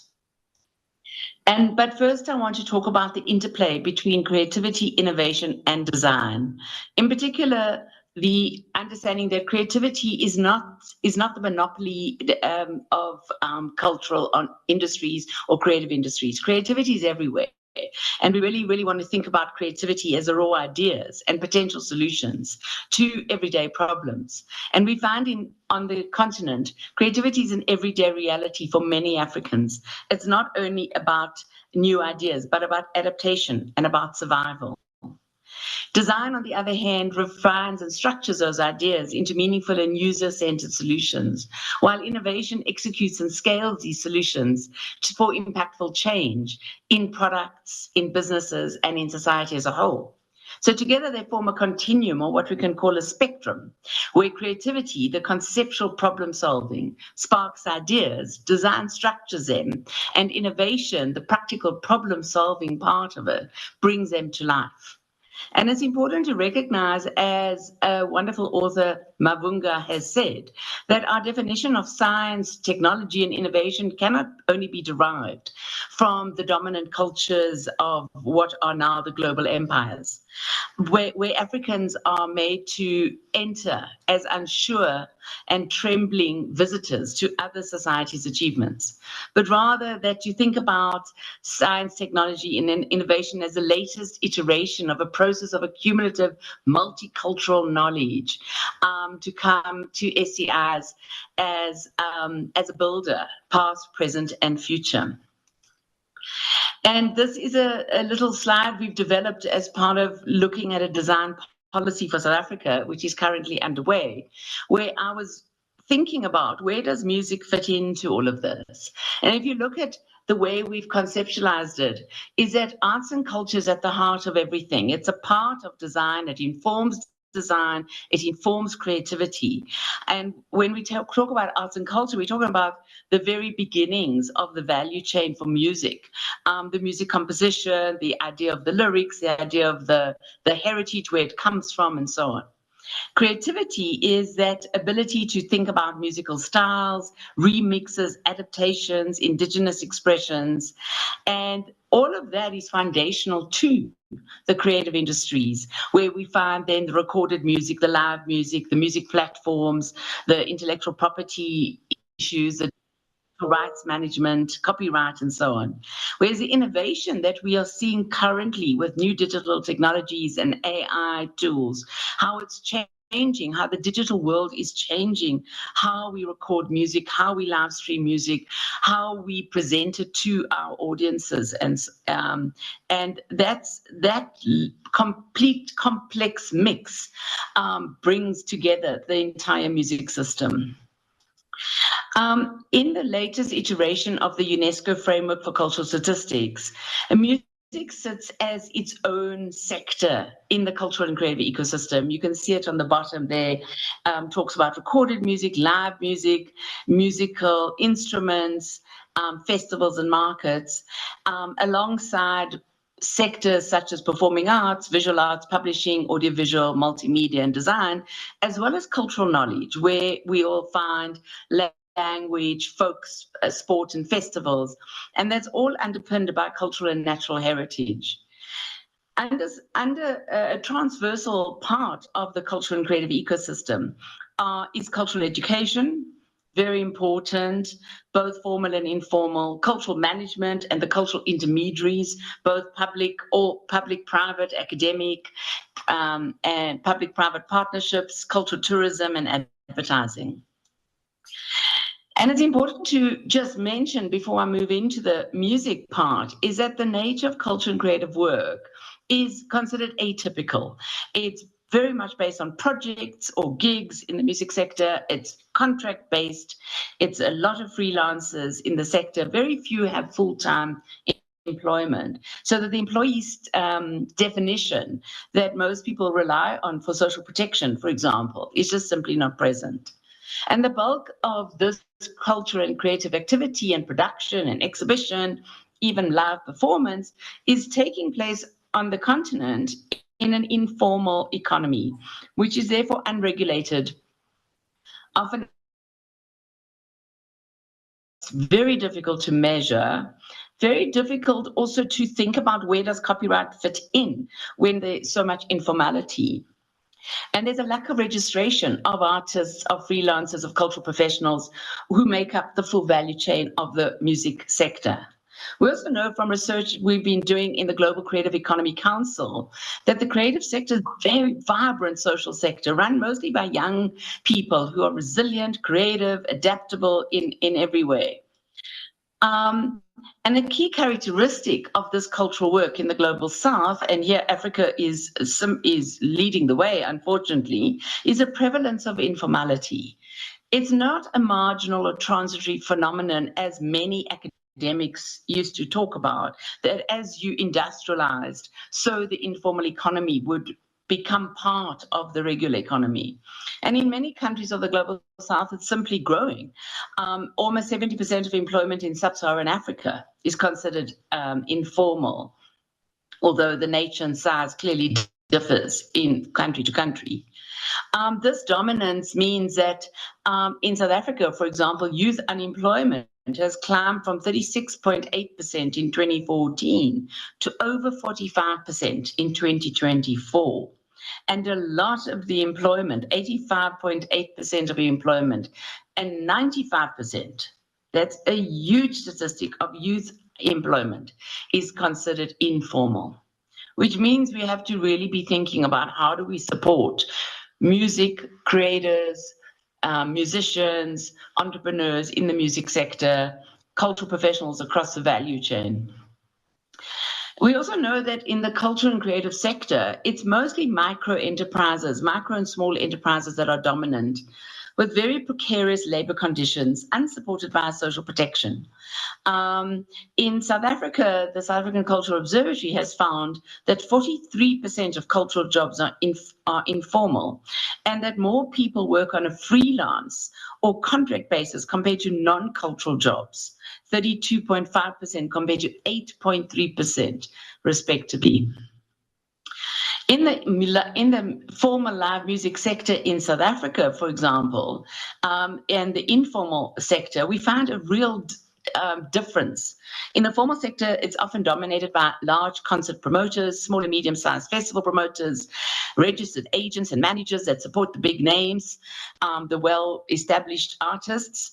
There's some evidence of contracts, there's norms and standards relating to working hours, pay, and hospitality services, all of which is absent in the informal sector, where there are venue types, including student and corporate gigs, clubs, family gatherings, churches, where there are no rules, no support to the artists, rampant tax evasion, chaotic and often unregulated, with very limited access to government support.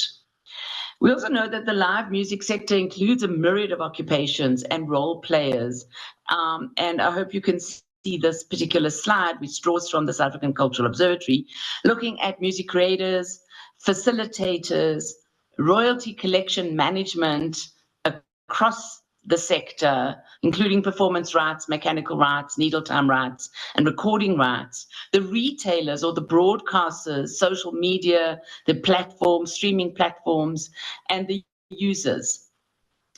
And these myriad of occupations and role players are very present in an established music sector and music economy like the South African one, and I'm sure that pertains as well to Mauritius. So turning to the concept of decent employment, which is an ILO concept of 10 key indicators, which I'll come to in a second, looking at pillars of decent work, covering all kinds of work, covering social protection, workers' rights, social dialogue. It shouldn't only apply to workers in the formal economy, but also to unregulated wage workers, the self-employed and home workers, which is a reflection of the culture and creative economy. We recently had a big meeting of the ILO in South Africa with music professionals and other creative industry professionals from across the continent to consider the concept of decent employment based on research work that myself and some colleagues did, looking at promoting decent work in the culture and creative economy of the continent. And decent work is really work that is productive. It delivers a fair income, security in the workplace, and social protection for families, and better prospects for personal development. So let me turn to the 10 indicators. First is employment opportunities. There should be those in the sector, in the economy, adequate earnings, decent working time, the ability to combine work, family, and personal life, work that should be abolished, which is identified and then abolished. There should be stability and some security of work, equal opportunity and treatment in employment. So if a musician is working in one venue and then works in another venue, they should be able to expect similar conditions and treatment. A safe working environment. We have for far too often the number of musicians that don't want to work on a stage that is rickety or poorly constructed and get told if they don't perform they won't earn anything, and so take their lives into at risk for fear of losing that income. Social security, which I'll come to in a second, and social dialogue, which means there needs to be representative bodies, both of the employees and the employers. So in the live music sector in South Africa, we found that there are really 4 different levels where we can expect different kinds of attention to decent work indicators just expressed. We have the highest level, which is the massive events, very formal, very organized, like the Cape Town Jazz Festival that's on this weekend at the moment, where it takes place in very visible stadiums, professionally run, contracts, license fees all apply. Then we have medium-sized venues like that happen using venues such as the Stadia or Standard Bank Arena. Highly regulated, pay for all licenses, enforcement of health and safety can be expected, often book professional booking agents through booking agents. And there's a critical role of what we call the intermediary or the middleman, linking the musician and the employee. And then there's a non-specific venues like big hotels, restaurants, bars, churches, clubs, where they sometimes enforce safety standards if they are registered formal businesses like a restaurant, but while others dodge and get away with things. Artists normally have contracts in place, even though some of those contracts are verbal, which is very common on the continent. Which really opens room for exploitation. We also have very small venues and events where people play regularly at these 4 to 5 times a week. They often don't pay for entertainment-related licenses. They get away with a lot of exploitation of the artist. And often musicians play because they're just going to get a meal. Their transport costs are not covered. Contracts are mostly verbal. So that's some experience of the decent work in the live music sector in South Africa. We found that adequate earnings are dependent on the employee, on the employer. There's no regulation instructing people to do anything. This is part of why it's important to establish decent work conditions. The social protection is almost completely absent. Labour laws, we know, do not provide for workers in the culture and creative sector, both because cultural workers and live music practitioners are seen as freelancers, subcontractors, part-time. They often own account workers or considered self-employed in that sense, and therefore they're excluded from Labour Relations Acts. They're excluded from the social protection that comes with being part of those Labour Relations Acts, and they do not fall into the definition of employee. Technically, it's very difficult to apply the provisions of the LRA in South Africa to the sector, although there's some attempt to change the definition of employee to include freelancers. And that's a big discussion at the same time. Social protection is often exacerbated by a lack of employment relationship. Many of vulnerable cultural workers are very educated, they're skilled, they're highly skilled, they're often trained, and they're relatively well paid when they do earn. But they are not covered by any forms of collective bargaining agreements, social protection, or prescribed norms and standards. In fact, the South African Guild of Actors in South Africa has just won the right from the Competition Commission to go into collective bargaining agreements between all actors working for different broadcasters, big theatres and so on, which is a first step towards achieving some of these decent work standards that are so necessary. Social dialogue is really complicated when you don't have representative bodies. So very few countries have musicians' unions. We do have one in South Africa called the Trade Union for Musicians of South Africa, TUMSA. It was founded in 2016. It's formally registered in 2018. Currently has over 2,000 members who are all professional musicians, despite one of the respondents arguing that the organization is still unknown at the grassroots level. So a lot of lobbying, mobilization, and organization still has to take place. But there's no singular employer body. So who do they negotiate with? If there were to be collective bargaining, who's on the other side of the table? So many factors, therefore, hinder decent work, so that live musicians and music industry practitioners feel isolated. The result is a lack of information throughout the value chain and a lack of transparency, resulting in the absence of known fees or standards in the industry. Young musicians and women and the disabled are really most disadvantaged in this, especially when it comes to balancing work and life, family matters. So much of the sector happens in the evenings. It's part of the entertainment sector. On the weekends, childcare becomes a real challenge. Many factors that hinder decent work, especially looking at education. There's very little in the education system that is supporting people to become musicians. The creative arts are not included in our curriculum at all. And there's very few opportunities, therefore, to develop professional and basic skills for the sector, with insufficient training programs right throughout the live music industry. And there's no mechanisms, incentives, subsidies, training programs that enable the consistent mentoring and learning about for venue owners, festival promoters, performers, musicians, about intellectual property, about decent work, about collective bargaining, and about innovation and new digital technologies, so that these are real problems influencing the live music sector that need to be addressed, such as policies, regulation and licensing, policies for the nighttime economy, local government and national government incentives for live music in the evenings, a commitment to supporting the musicians and the creatives in the cultural sector, and to discuss how to access labor relations standards and social protection. Social dialogue, as I've mentioned, is also a major problem. So I want to now look at what this means for the music industry as a whole. Clearly, we need to focus urgently on social protection, to extend it to all freelancers, to look at the definition of freelancers in the LRA, to convince the Departments of Labour and the ILO to start a process of engagement, to strengthen the existing intermediaries that support the sector, and to work with national and local public sector agencies. So turning to copyright and the relationship to music in the CCIs as the last part of this discussion, I want to just look at some of the copyright considerations for musicians in the Global South.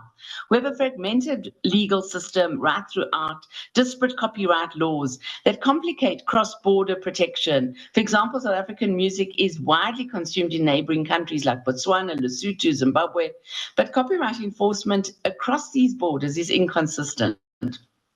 There are historical exclusions. International copyright systems were developed during, European industrialization and colonialism, often excluding traditional music forms prevalent in the Global South, so that oral traditions and communal ownership of intellectual property are not adequately protected under current frameworks. There's also limited enforcement mechanisms due to weak institutional support and limited resources. There's a lack of transparency in royalty distribution and very low revenue collection.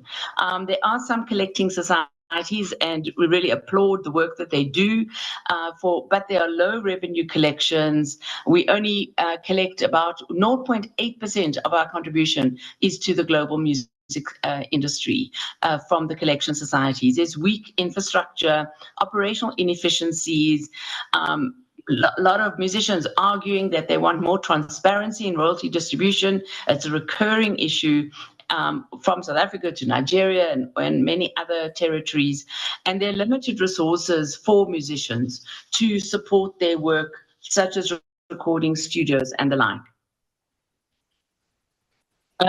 Technology and music copyrights really, it has created a need for so much more training, awareness raising, and support to ordinary musicians who want to use the digital technologies, as it gives them a very quick, much quicker access to consumers. But how do you combat piracy on those systems? How do you organize your distribution mechanisms? What is the role that AI is playing in stealing your work or reproducing your work or using your work to make new music? Is that new music? Do we consider that copyrightable? What is the role of education and awareness and mobile telecommunications? So we're finding a lot of people looking to blockchain as a tool to safeguard African creative industries against piracy, because it enables a secure tracking of ownership rights and transactions, for example. And there are many issues we could talk about here, such as AI tools that are being used to analyze existing music patterns and generate new compositions, raising questions about copyright ownership. And finally, to look at the role that intermediaries play. I believe increasingly as a policy person that the policy environment needs to really support the intermediaries that exist in our music system, because those are the organizations that provide a buffer or mediating function between fragmented individuals, musicians, cultural workers across the value chain in the music sector, whether live or recorded, and those in power, which means either access to financial institutions or policy. And that could include your education and training institutions, your NGOs, such as in South Africa, we have the Music in Africa Foundation, we have SAMRO, we have many festival organizations, associations, archives, curatorial people, the private sector, particularly lawyers, but also publishers, studios, private broadcasters, galleries, finance institutions, and international domestic development agencies, such as all the unique partners that exist in all our territories, and the UN bodies, as well as the World Bank. And government policy really needs to look at a regional harmonization of laws. We really need to work with the AU on this, because it's got to be cross-border if it's going to have any purchase and support artists across countries and across territories. And finally, public policy for intermediaries, as I've said, for unions to organize informal workers, for example, for member associations to design social protection and labor standards that are appropriate to their constituency, and for informal workers, for hubs or accelerators, incubators, co-working spaces to register creative professionals and provide the training and awareness raising that is needed from the new digital technologies, and copyright information, collecting society information, and civil society organizations that provide the contract support, ensure payments, facilitate access to space often, opportunities and technical support, and to the incubators and accelerators that exist in our society in general. How can they look at the work of musicians and informal and formal freelancers and the self-employed? So these types of policies, we believe, will, with the support of government, will bring justice to this very vibrant, agile, flexible part of our cultural economy. So thank you very much for your attention. It's really a delight to be here with you.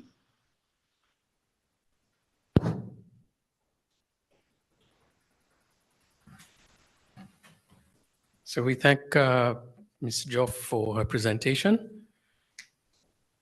I just want to ask the team, do we have the first presenter online? No. Okay, hasn't joined. So I think we'll move to the third presenter who was on our list for this afternoon, Miss Chloe Rowlatt. She's head of International Phonographic Performance Limited in the UK.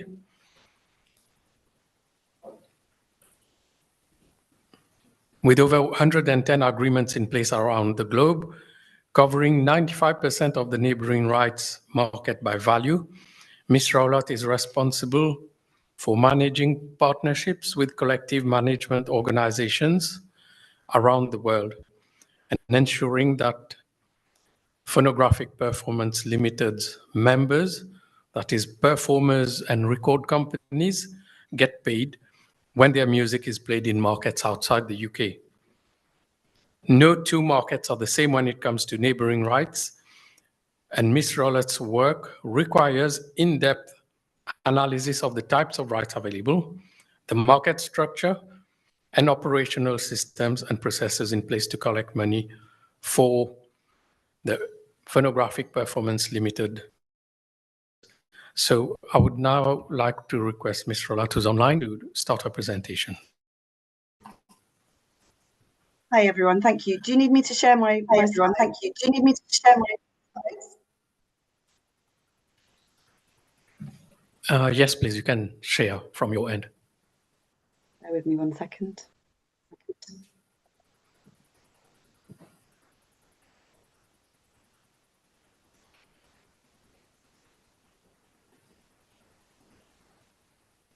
Okay, thank you everyone for having me today. So my name is Chloe Rowlatt. I am the head of international at PPL. So we are the collective management organization in the UK dealing with sound recording rights. So I'm going to start by just explaining a little bit about what we call neighbouring rights and what these are, and also the size of the market that's out there. So global collections in 2024 hit $3.1 billion US. So here we're talking about sound recording rights. So the performance in these recordings and the record companies that control these recordings. So you can see from this map that 3.1 billion is across various areas of the world. So Europe being the largest collector with 1.6 billion, so 50% of collections coming from Europe. And then you can see in Africa, collections 18.2 million. Now, obviously, that's quite a small percentage of the overall collections, but it has been growing the majority of that revenue is actually coming from South Africa. You can also see other large markets, such as the US, and then we have growing markets in Asia, and also Latin America is another area that's really growing. When it comes to performance rights, when it comes to performance rights, there are actually only about 1/3 of countries in the world where these can be collected. But what we're finding is that for our members, and our members are not just from the UK, our members are from around the world, but for our members, this is becoming a really increasingly important part of their revenue streams. And we're not just talking about, you know, the big performers who earn lots of money, but we're talking about smaller sets of performers who are session musicians on a recording, or who participate in an orchestra and things like that. So it's really important for them that they are able to get paid when their music is played internationally. And parts of our role as a CMO, as a collective management organization, and a network of CMOs all around the world, part of our role is to ensure that those members get paid. So it's a really important revenue stream. And what our members tell us, particularly, you know, for example, some of our session musicians, is that being able to collect money for this royalty type, for sound recordings, helps them to sustain their work and be creative, and allows them to do more of the things that they really love. So it's a really important revenue stream for performers and for record companies.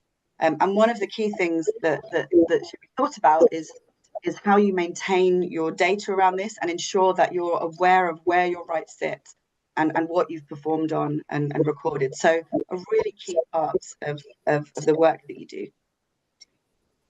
So what are we talking about here? So copyright exists separately for music works and sound recordings in the UK. So you have the publishing rights. So this is the lyrics, the composition, the music, composition, and that's that grey circle in the centre. And actually in the UK, PPL that I work for, we don't look after this right. There is a separate collective management organisation called PRS for Music. So they represent songwriters, composers and publishers. And in lots of countries around the world, there will be several organisations that might split these rights between them. So in the UK, we have PRS for Music that represent those songwriters, composers and publishers. And then when it comes to PPL, we're talking about neighbouring rights. So this is the performance and the sound recording. So in the UK, this is looked after by us. We represent performers and we represent recording rights holders as well. So you can see us, we are that blue circle around this. So in the UK, this originated in 1934, and it applies to the sound recording, not the composition. So we pay the performer or the artist who record the track and the rights holder who owns that track. And what does this actually mean? So what we're talking about here is communication to the public. So this is traditional linear radio broadcasting, traditional TV broadcasting, also playing music in bars, restaurants, hotels and clubs.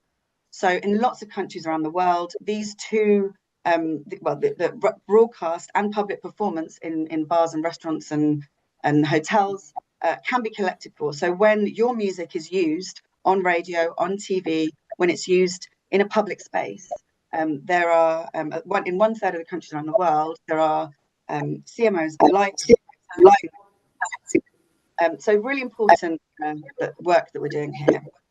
We also, in some countries, can collect for private copying, cable retransmission, rental and lending, and then extended collective licensing.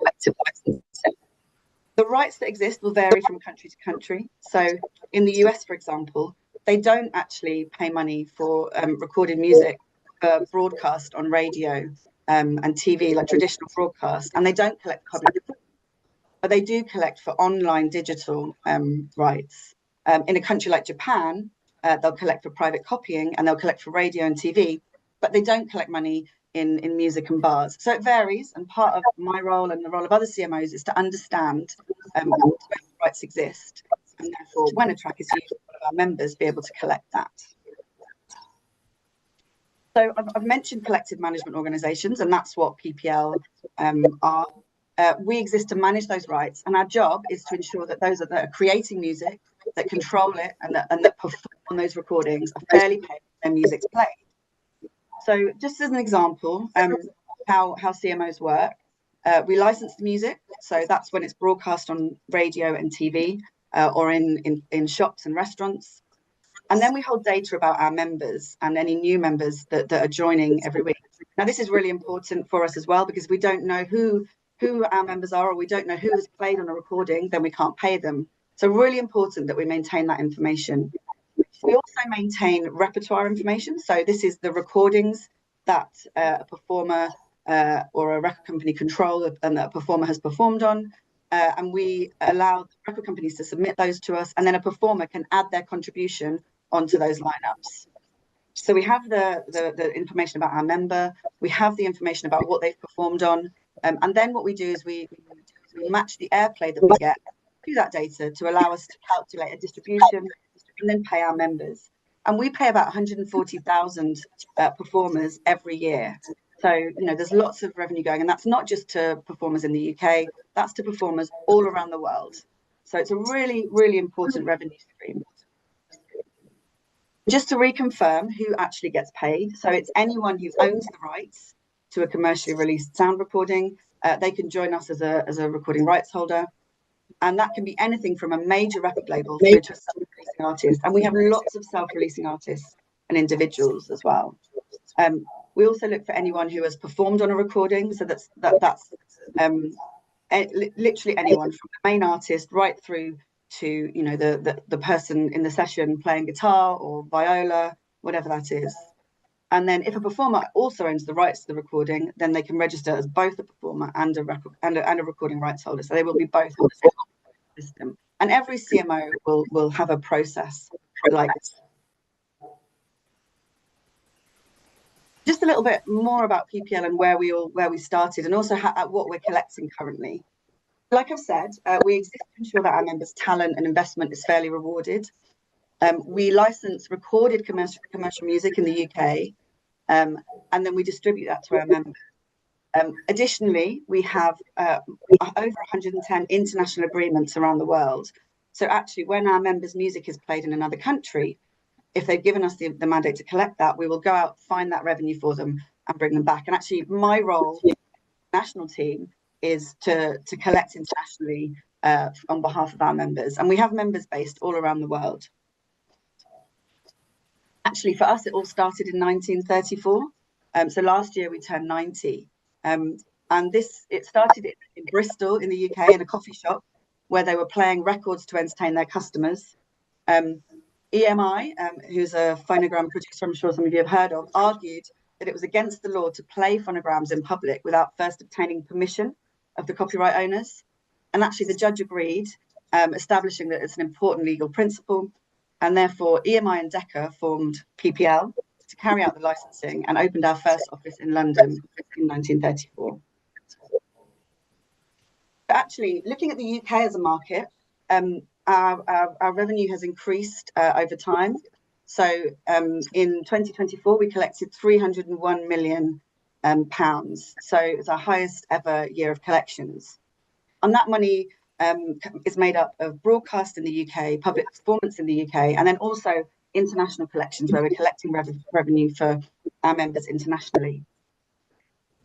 You can see the breakdown here of that as well.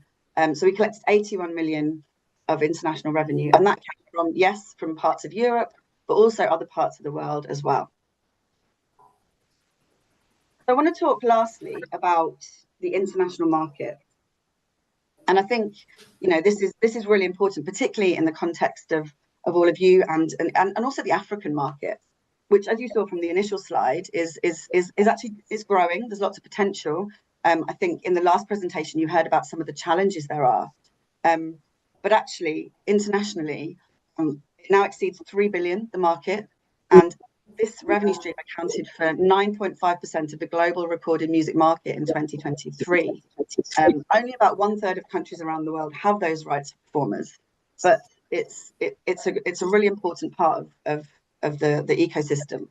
And there are new rights coming in all the time. So, you know, recently we've been doing work in China, in India, in the Middle East as well. So there's new markets emerging all the time. And actually, what's really interesting as I'm working in international is the variety of music that's getting played. So actually global like consumption of music is changing.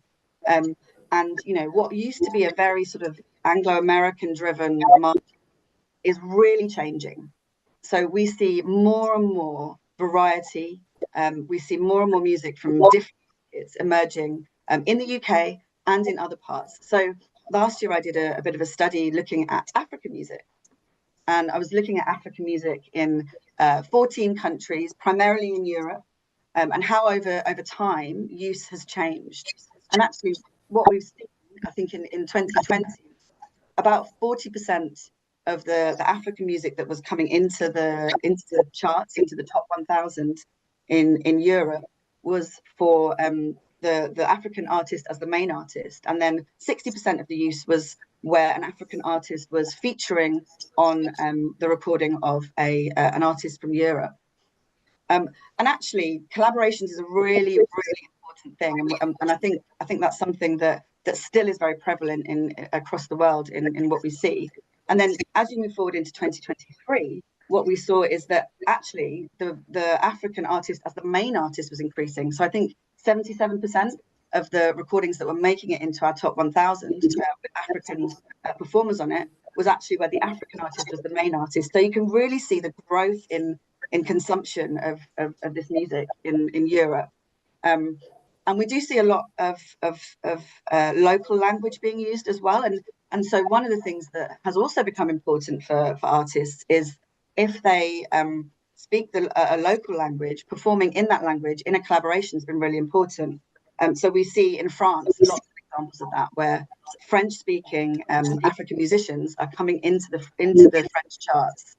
So like Aya Nakamura and others, where there's collaborations which bring them into those charts, and therefore there is revenue for them to be collected when their music is used on radio and TV. So really, really interesting. And I think this was touched on in the last presentation too. So it is a growing industry. So we've hit that 3 billion mark, $3 billion US in 2025, which is really exciting. But actually, there's a big difference between the rights and then effective collection structures. So whilst the rights might exist in some countries, collections are hindered by poor collection structures, issues with collection and distribution. So there can be real problems around that. New rights and structures are being introduced all the time. And actually, one of the things that PPL does is that we work with countries to help them understand how we do things, because we've been doing it for quite a long time, and give them support to develop their infrastructure. So, you know, we've recently done that talking to the CMO in China, for example. In a couple of weeks, we have the CMO from India coming to visit us, and we'll take them through some of the things that we do to help them improve the way that they might license music in their country. Also, another area is around improving monetization.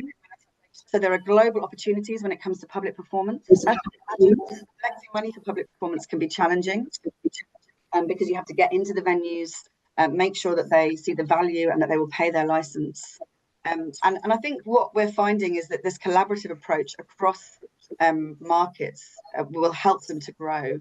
And I think as collective management organizations, you know, that's a really important part of our work. Last year, the performer trade bodies had a general assembly in South Africa. So myself and lots of participants from CMOs around the world came to South Africa, met with lots of contacts from CMOs across Africa, just to talk about how to develop more in those markets and how to kind of ensure that we're exchanging information in both directions. And when it comes to this revenue stream, actually, better accuracy and data exchange is really important. I touched on in the last presentation as well, you know, being able to share information effectively. So data sharing systems are really important. Global identifiers are really important as well, such as the ISRC. So this is a unique recording identifier, which tells you which recording has been used. And also shared standards. So ensuring that we share best practice across the industry is a really, really key part of what we do. And what I've seen since I've been working at PPL is how that's evolved and grown, and how the reach across different markets has begun to develop. And it's a really, really important part of the ecosystem. So I think really there are three sort of key things to take away here. CMOs are here to make life easier for the artist and the record company. We're doing a role which helps us, which helps to reach the money that is owed to you for all of your hard work. I think make sure that you are registered either with a collective management organization or with a representative that can manage these rights for you. Supplying the correct metadata into this system is really important. So understanding what recordings you control, what you've performed on, and potentially even where that might be getting used, whether that be in another country in Africa or whether it's in Europe, and also collaborate in global data sharing initiatives. So here I'm talking about things like ISRC. If the same ISRC is being shared with every country, then when that music is used, when that recording is used in a country, the two can match together and understand who to pay. So those are really important parts of ensuring that you get paid for the creative work that you do. And I think remembering that whilst managing data and ensuring that data is correct is not the most creative part of the industry. What it does actually is it allows you to be creative by ensuring that you're being paid the royalties that are due to you when your music is used. And what artists tell us is it really helps them to sustain their work and be creative and ensure that they can create new music all the time to get out into the world. So thank you very much. I will be around for the Q&A session shortly as well, if anyone has any questions.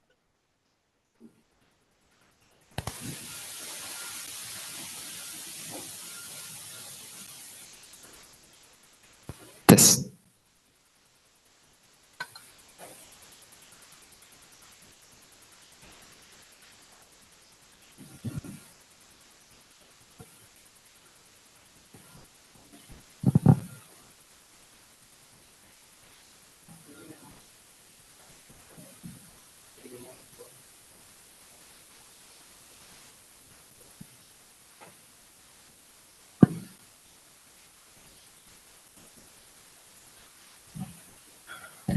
Thank you very much, Ms. Rowlatt.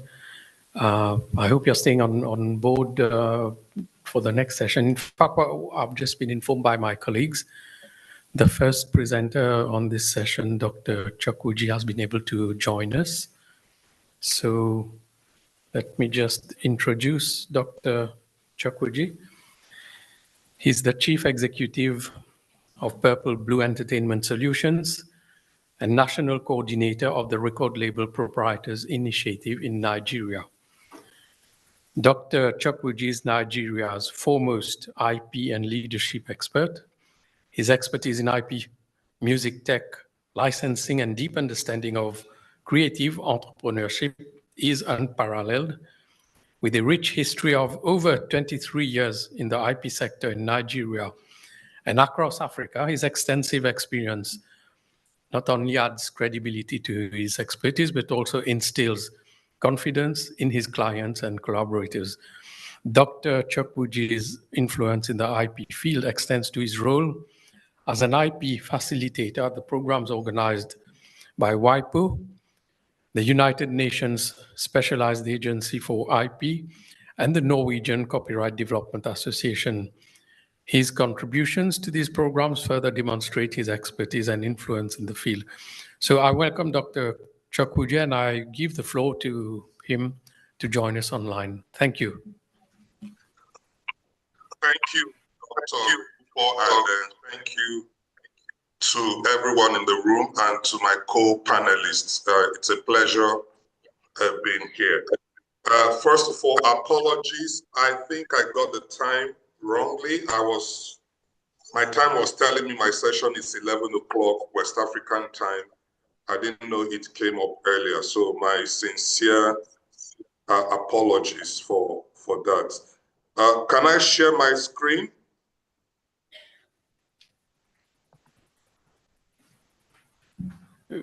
Yes, Dr. Chukwuji, you can share. That's okay. We see it now.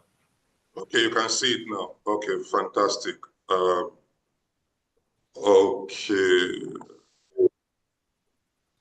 So, okay, so I'll be speaking on monetizing IP in the digital economy, and partly we'll be looking at unlocking revenue in the digital era. So, but let me give credit to Chloe for that presentation. Thank you very much, because some of the things I'll be speaking on, you've already touched on it in your presentation.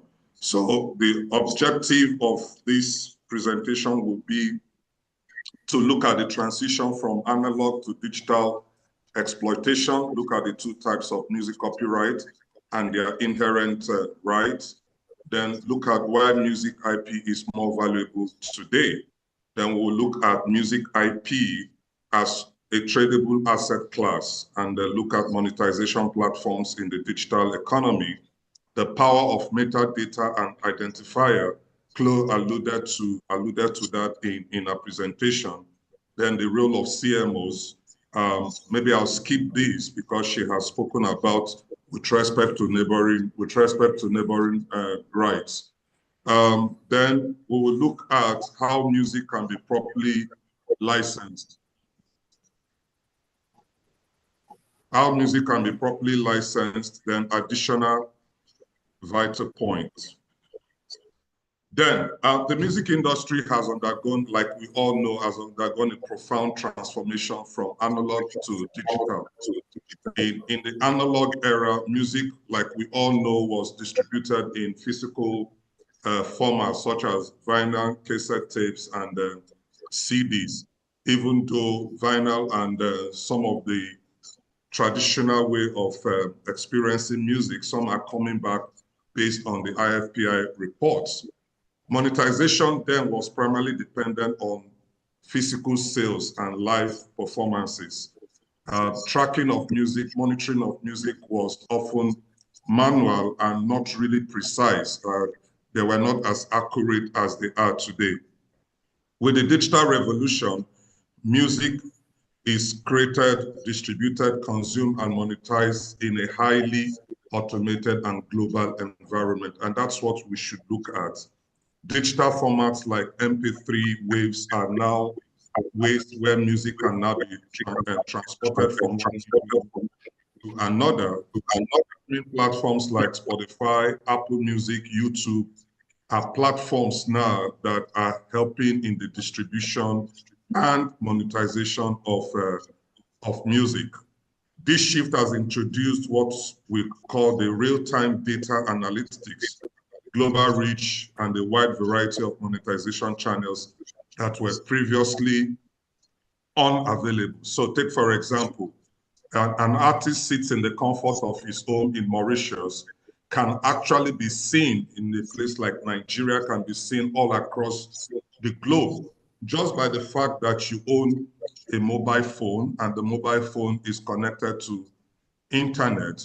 You can actually distribute your music from the comfort of your home and actually see how much your music is doing, because a lot of distros, that's a lot of distribution platforms, now have what is called backends and dashboard that can help you actually see how your music is doing on those platforms. So there are several ways you can actually monetize your music on the digital space.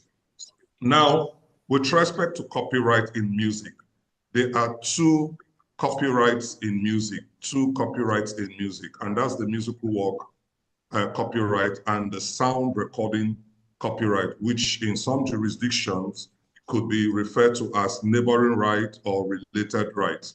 Now, these two copyrights are important in the monetization of your music. So as an artist, as a composer, as a producer, it is important that you understand these two copyrights, because your understanding of these two copyrights is how you earn money, is how you are able to commercialize these works to your benefit. So it's important that you understand these two copyrights. Now, when it comes to the musical composition, when it comes to the song itself, the song, which is the lyrics, the melody, sometimes the arrangement, sometimes the harmony, the owner of this song, depending on your law too, the owner of this song, the first owner of the rights in a musical work or in a song is usually the songwriters or the composers, wherein they now transfer that work or the rights in those works to a music publisher. It is now the job of this music publisher to ensure the proper commercialization of the song, to ensure that platforms use it, to ensure that the platforms that are using it are paying for it, to ensure that the songs are registered with a collective management organization or with a performance organization, depending on what is acceptable in your jurisdiction. Now, there are inherent rights that are involved in the exploitation of this work. So when you exploit or use a musical work, for instance, one of the rights that that will be implicated in that work is what is called a reproduction right. In the music business, this right is called the mechanical right. It is traditionally when you duplicate a CD or when you copy a physical format that stores music.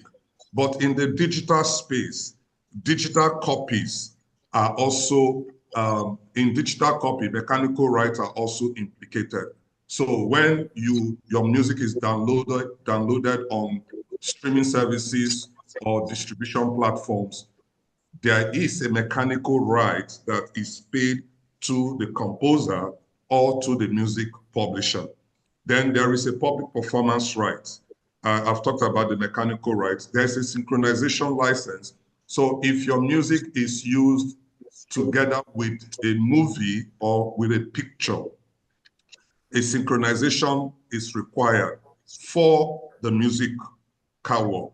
If you are going to be using the sound recording in a movie, in a film, then you will be requiring a master right license to be issued by the record label or the artist who has helped in recording of the song.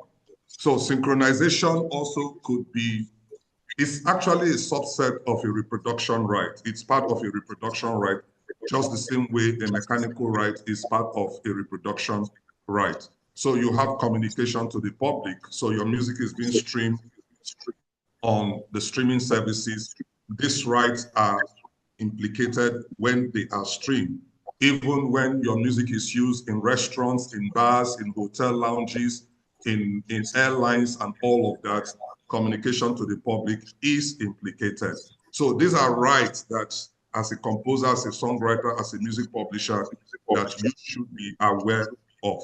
Then we talked about the sound recording, which refers to the recorded version of the musical work. I used to say that sound recordings are derivative of a musical work, because without a musical work, there will be no sound recording. So sound recording is the performance and the recording of a song. And that is a new work on its own, which is protected under copyright law in a lot of countries. And it is usually owned by the record labels. And sometimes an individual artist, an indie artist can also own the sound recordings if he or she is not signed on to a record company. And the rights that are implicated in when a sound recording is used is also the public performance right, the distribution right, the communication to the public, making available. Now, each of these rights can be individually licensed and monetized, forming multiple income streams for the right owner. Why music IP is more valuable today? It entails global scalability of digital platform, because the platforms that actually enables these works to be experienced are becoming scalable, because it's something that has become worldwide. Recurring income from long-tail exploitation. Now, one is guaranteed of constant inflow. As long as your music is being exploited online, is being used on those DSP, you can be guaranteed of income. There's high demand of content for film, like I said, advertising, video games, and user-generated content. So your music can actually be used in those platforms. In YouTube, your music can be used and you can license them, what we call micro sync. You can issue a micro sync to producers who are using your music on YouTube. Then investors are becoming interested because catalogs are now being bought and sold because your music is an asset. It's an IP that can be traded. Investors are becoming interested in that. Now, like I said, music is a tradable asset class. Music is now a financial asset that can be licensed across different media and territories. It can be sold and securitized to raise income. So which means your IP, your music IP, can actually be exchanged as a form of security, which means you can get money, you can get loan just by making sure that you have your IP portfolios for your music well sorted out, and it can be taken to the bank, and bank can actually give you money for that. And the reason is this: because of the streaming era, music is able to generate predictable royalty flows, which can be used for loans and for collaterals, like I said. And this has opened doors to private equity, venture capital, and institutional investors entering the music rights market. So the music business is huge, and all thanks to the streaming services, all thanks to the digital revolution that we are actually experiencing. It has actually put out music IP there as something that can be traded and as something that can be exported, and from which actually you can go to the bank and you can actually earn money from it. Now, today's digital ecosystem offers diverse platforms for monetizing music IP. Like I have said, the streaming services, you can license them as an artist or as a label, as a publisher. You can actually license those platforms. But most times these are done through the CMOs, just like Chloe has said. A lot of time, that's why it's important that as an artist, as a songwriter, that you register with your local CMO. In Mauritius, for instance, I know there is MASA. So if you are here, you have not yet joined MASA, you need to join MASA, because MASA will enable you to earn income from all of these streaming services. For a record label, most times on the digital services, they do direct licenses with respect to this platform. So as a local label in Mauritius can actually issue licenses to this platform. Video platform, digital download, like I said, sync licensing, live streaming concert. So these are platforms that you can actually use to earn income for your works. The power of metadata and identifiers, just like Chloe has also said. I want to say this, that please, as an artist, you step into a studio. So your brother owns the studio, for instance. You say, okay, it's a family business. No, that is not the right approach to your music business. Once you get into the studio to record a song, make sure that the different split sheets you need to sign are signed, which will identify the owners of the works, the contributors to the work, and what is the revenue share on signing that work. It's important that your metadata is accurate, it's clean, because if your metadata is not accurate and clean, you lose money, you lose income. It's important that you make sure you identify who the songwriter is, who the lyricist is, who the producer is, who the publisher is. This is how you make money in the music industry, most especially in the digital space. Why a lot of African musicians are not earning income is because their metadata is faulty. Their metadata is faulty. So please, when you step into the studio, make sure your split sheet, which identifies the contributors to that song, is well captured on the split sheet. Once you have that, you can now give your split sheet to your CMO, like MASA, for instance, which will now capture it in their database. And this is made available to all the international networks, so that when your music is used on any of the streaming services, the money comes back to you. It's also important for you to ensure that you have identifiers. For composition, we have the international standard code which is ISWC. For sound recording, we have what we call the International Standard Recording Code, ISRC. That is for your record. The ISWC is issued by the CMOs. The ISWC is issued by the CMOs through CSAC, which is the umbrella body of the Author Society in the world. MASA, I believe, is a member of CSAC. So once you join MASA, you should follow up with MASA to say, do my songs have ISWC? Because that's the way you earn money.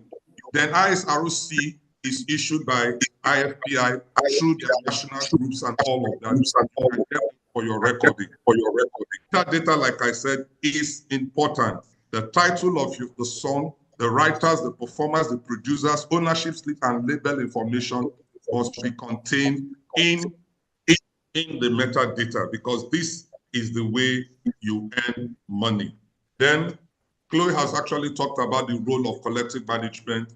Now, for a MASA, I believe that MASA is a dual-purpose society which represent composers and performers, probably publishers and labels. Now, the key role of CMOs is in licensing on behalf of its right holder members, tracking of usage across different multiple platforms, collecting and distributing. It is important that when CMOs collect, they should distribute. This is one key copyright infrastructure that the music industry has.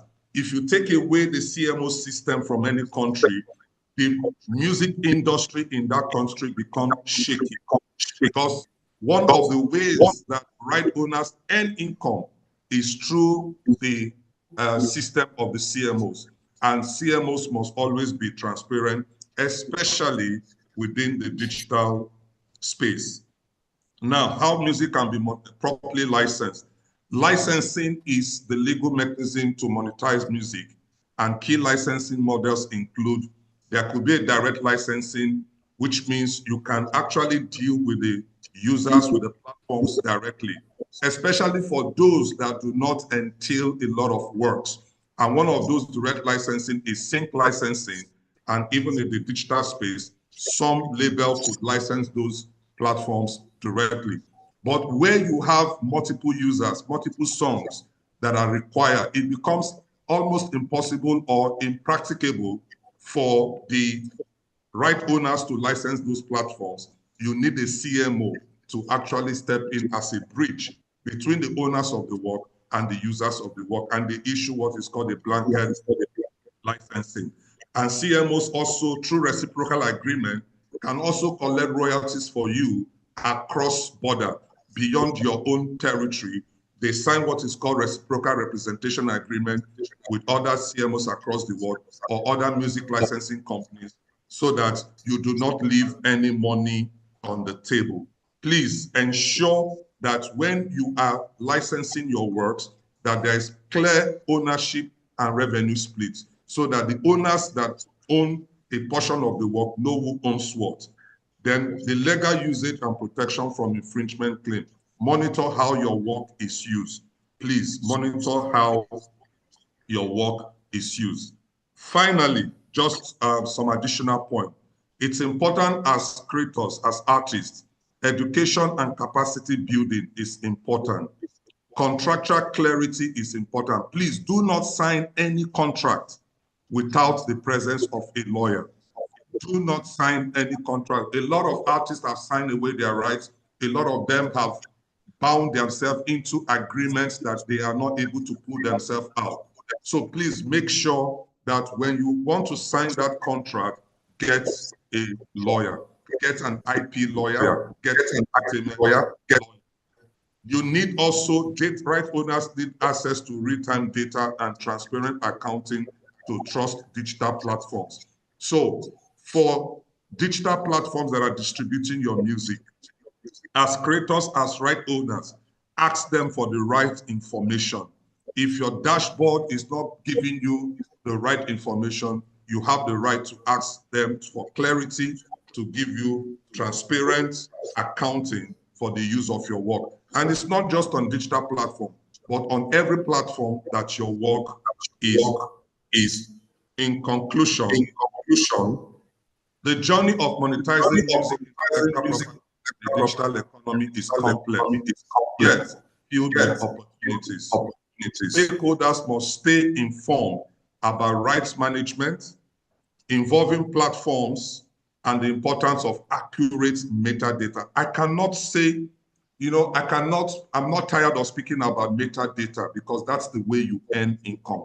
That's the way you keep on moving in the industry in terms of not leaving money on the table. Next steps involve fostering education, clarity in contract, and adapting to global strategies and policies. Wrap up and key takeaways. Monetization depends on understanding your rights. So as an artist, as a songwriter, you need to understand the rights that your law has granted to you. You need to understand the rights that you are licensing. You need to understand the rights that you need to monetize. It's important. And metadata is equal to money. I cannot overemphasize that. Metadata is equal to money.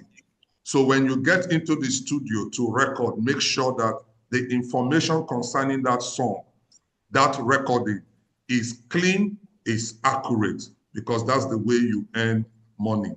Licensing is evolving fast, and you need to understand how to do this, which means you need to have a publisher who is helping you in this. You need a CMO whose job it is to ensure that when it comes to public performances, that your rights are well licensed. And there are a lot of licensing mechanisms that are coming up now that you need to get yourself accustomed to.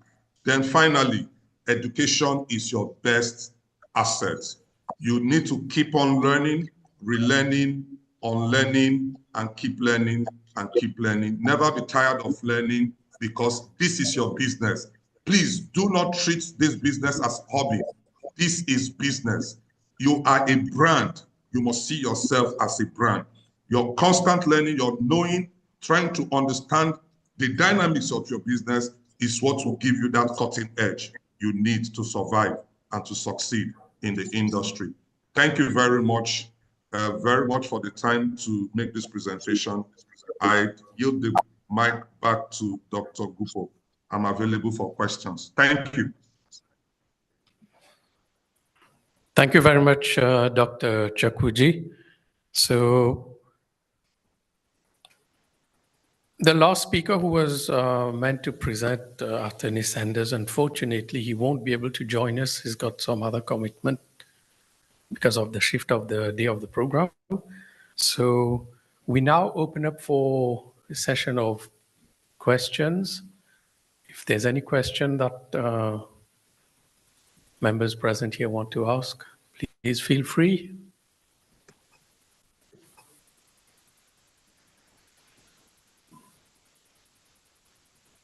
Anyone, representatives from MAZA or anything, do you have any questions? Everything was clear, crystal clear. He was your tutor, Dr. Chakwuji. Okay, all right. I can see my very good friend there. Okay. Okay. So if we don't have any questions, then I suggest maybe we bring the discussions to a close.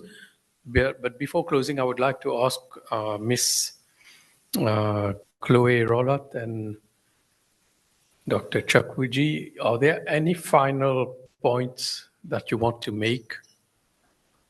Ms. Rowlatt first.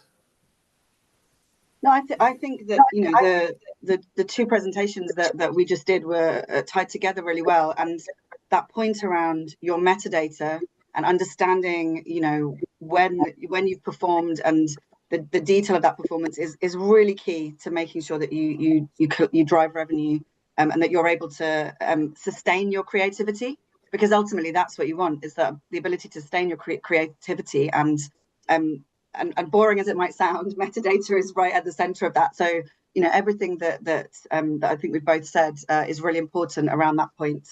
And I think, you know, that other point around how, you know, where your music's being used and who you've collaborated with, all those things are really key to ensuring that you're fairly paid for your music and that your brand is out there. So yeah, thank you. Thank you.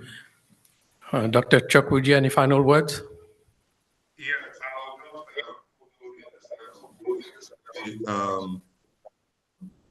Your copyright is your property. It's property. Though it's intangible, but it's property. The way you value your house, the way you value your diamonds and all of that, your music copyright is property. Your neighboring right is property. So guard it with all sense of diligence, making sure that all the information that you require to make money and leave less money on the table are made available. CMOs, music licensing companies, are not magicians. They operate on data. It's what you feed to the system. It's garbage in, garbage out. And please, when you collaborate on the song, please do not claim authorship of a work you do not own. Be transparent about the information you make available to the CMOs or the music licensing companies so that royalties and revenues can get to the right persons. And then the ecosystem becomes good and we can sustain the entire ecosystem. Thank you very much. And finally, like I said, treat your business, treat yourself as a brand. Thank you. Thank you, Dr. Chukwuji. So I think now we'll bring the session to a close. I want to, first of all, on behalf of MOIC, thank all the speakers who have taken part in this session. Thank all the speakers also this morning who took their time to come and join us. I want to also thank all the collaborating institutions and ministries that helped us put this program up together. I thank our parent ministry also and our executive director at the MOIC for giving us the go-ahead for taking up the proposal from WIPO on IP and music and actually concretizing this through a seminar. I want to thank also Atelier Mozart, who graciously gave their students the opportunity to come and showcase their talent during lunchtime today, which I think was well appreciated by everyone. In this sense, also, I thank Codan Art Center for making available this venue, which is dedicated to arts and culture for this very fitting event. And last and not least, I want to thank all my MOIC colleagues who've helped me work together on this program, chase up on emails and presentations and everything, and all the staff of the MOIC also who've collaborated in bringing this together technically and otherwise. And I also take the opportunity to thank, in this sense, our technical team, who's been responsible for bringing this event online through our YouTube and also enabling the joining in through the Zoom link of all the international presenters. So thank you very much, everyone. And I do hope that there'll be very useful information to digest at the end of this day. And we look forward, as the director had mentioned earlier, we look forward as MOIC to being able to collaborate with the Ministry of Arts and Culture, with the MASA and other stakeholders to see how we can take ahead any of the interesting recommendations that have come up during this seminar. So thank you very much, everyone. Thank you. Bye. Bye. Bye-bye.